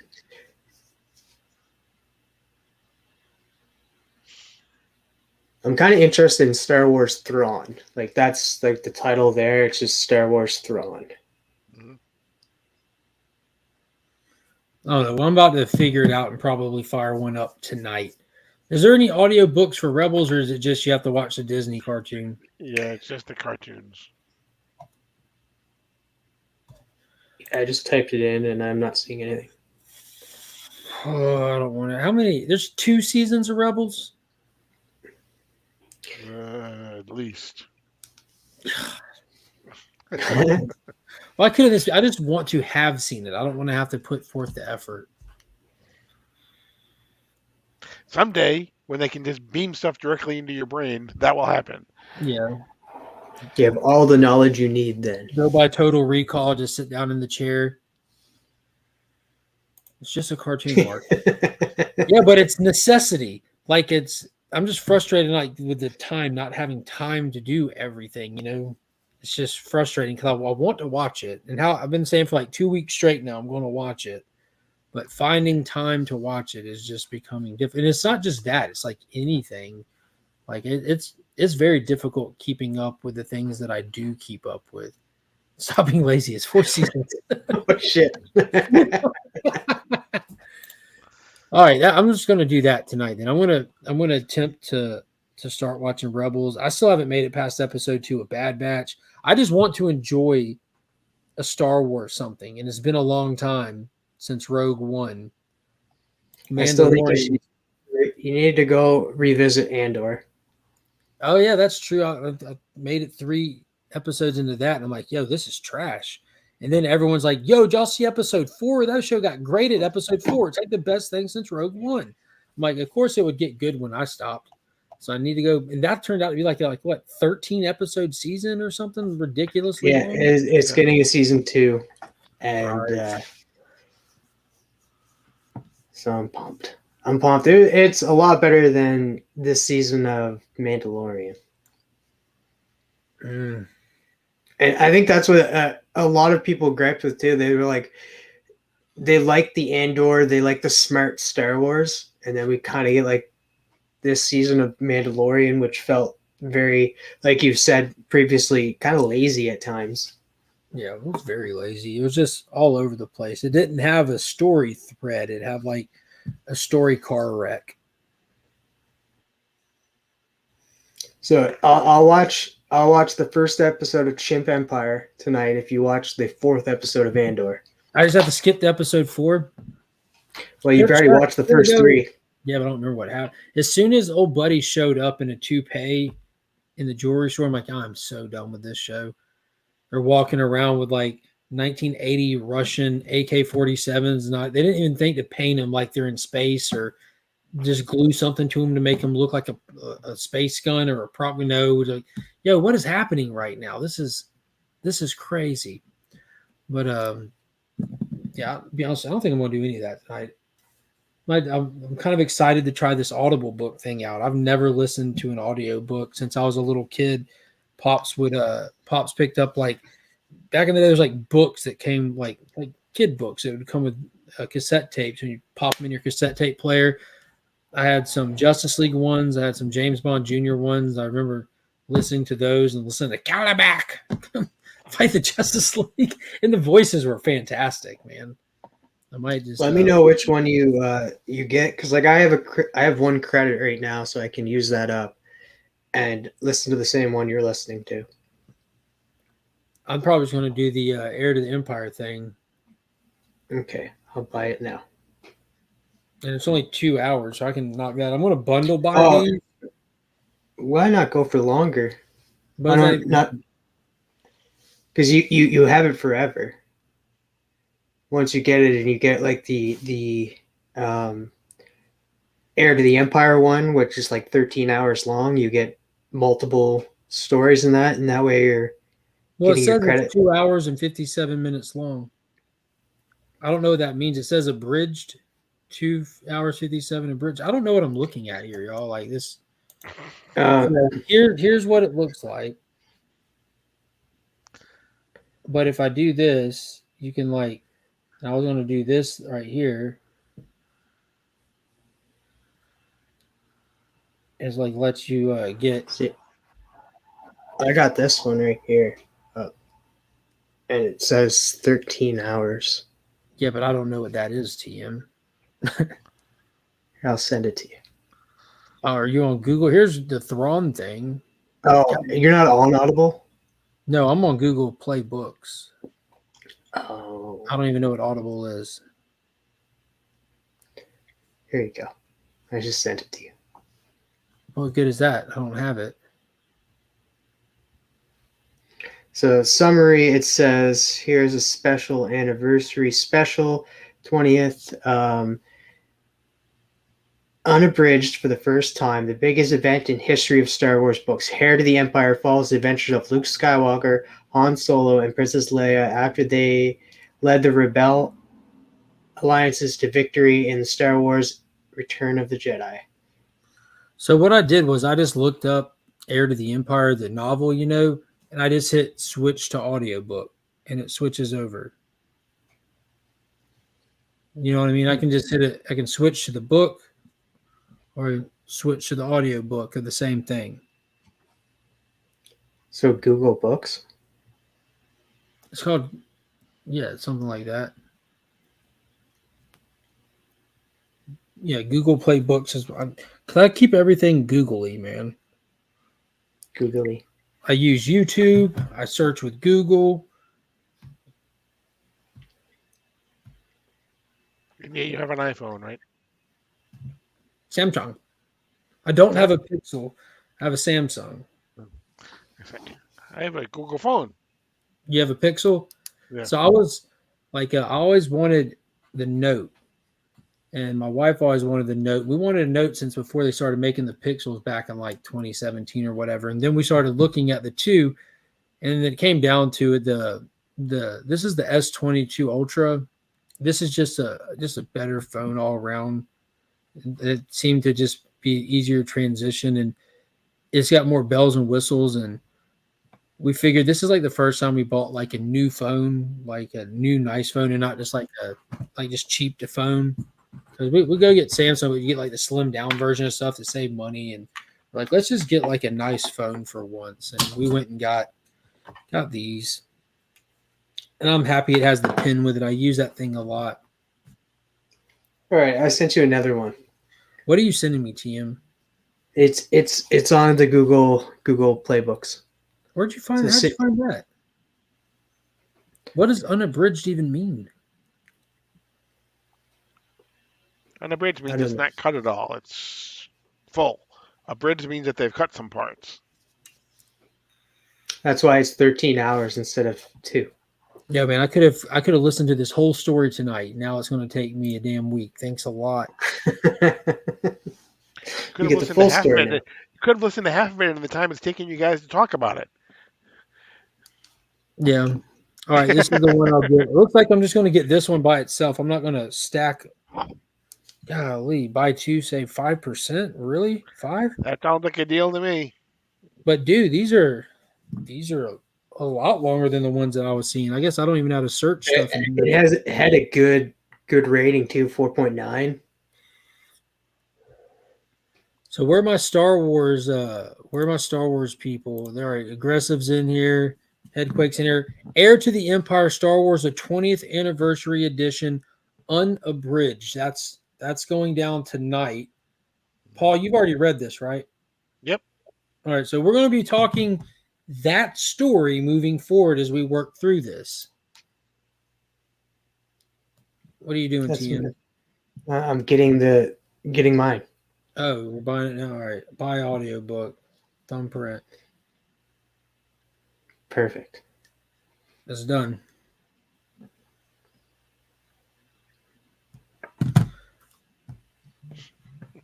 Introducing Smart Resume. Your listening experience just got better when you rewind, fast forward, or resume.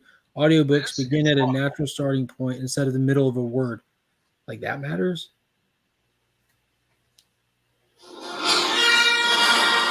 Random House Audio present. Who's yours? Narrated by Mark Thompson? Yeah. Yeah, same as I got mine. the one you sent me. Yeah, I know, but yours is from Google, mine's from Audible. I don't know if it was the same, but it is. It's all the same. Okay. All right, we're gonna head off here and get balls deep in Star Wars. So somebody said, put your phone down and read the chat. I said that about 15 minutes ago.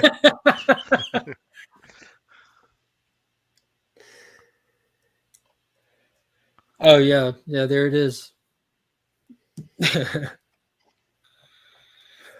All right, well that's gonna do it for tonight. I appreciate everybody sitting here BSing with us. So we spent $15 on some guy named Timothy Mark Zahn. Thompson talking to us so we pass out at night. So this should be fun. Be something to do. That's 13 hours. I'm gonna be listening to it at work as well. So I'll probably finish this before next Sunday. It's my first audiobook. We'll see how this goes. This is pre-Disney Star Wars stuff right here, so I'm sure it'll probably go fantastic. Mhm. But appreciate everybody coming and hanging out again. Congratulations to who won that slab? Jesus. Yes, Guaranteed Comics. Huge congrats. And again, this Monday morning at 10 a.m. on Sector's channel, the DC Deep Dive. Right back here at 9 o'clock this Wednesday for the 2,500 subscriber giveaway. And then right back here next Sunday for the spoiler-filled look back at stuff, talking Heir of the Empire to the Empire and giving away the Legion loot to a lucky channel member. And Guardians of the Galaxy 3. Guardians of the Galaxy. God, I got to figure out where to do that. Christ. When are you going to see it, Paul? I'm seeing it on Saturday on Free Comic Book Day after I go to the comic shops.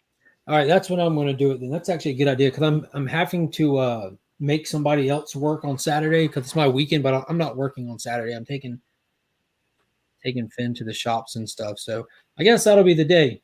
That's probably a good window. Just go while I'm out and about. Just go figure it out. ABX half off moving sale. Hell yeah. Hell yeah. So yeah, until next time, as always, I'm Mark, but we are Legion.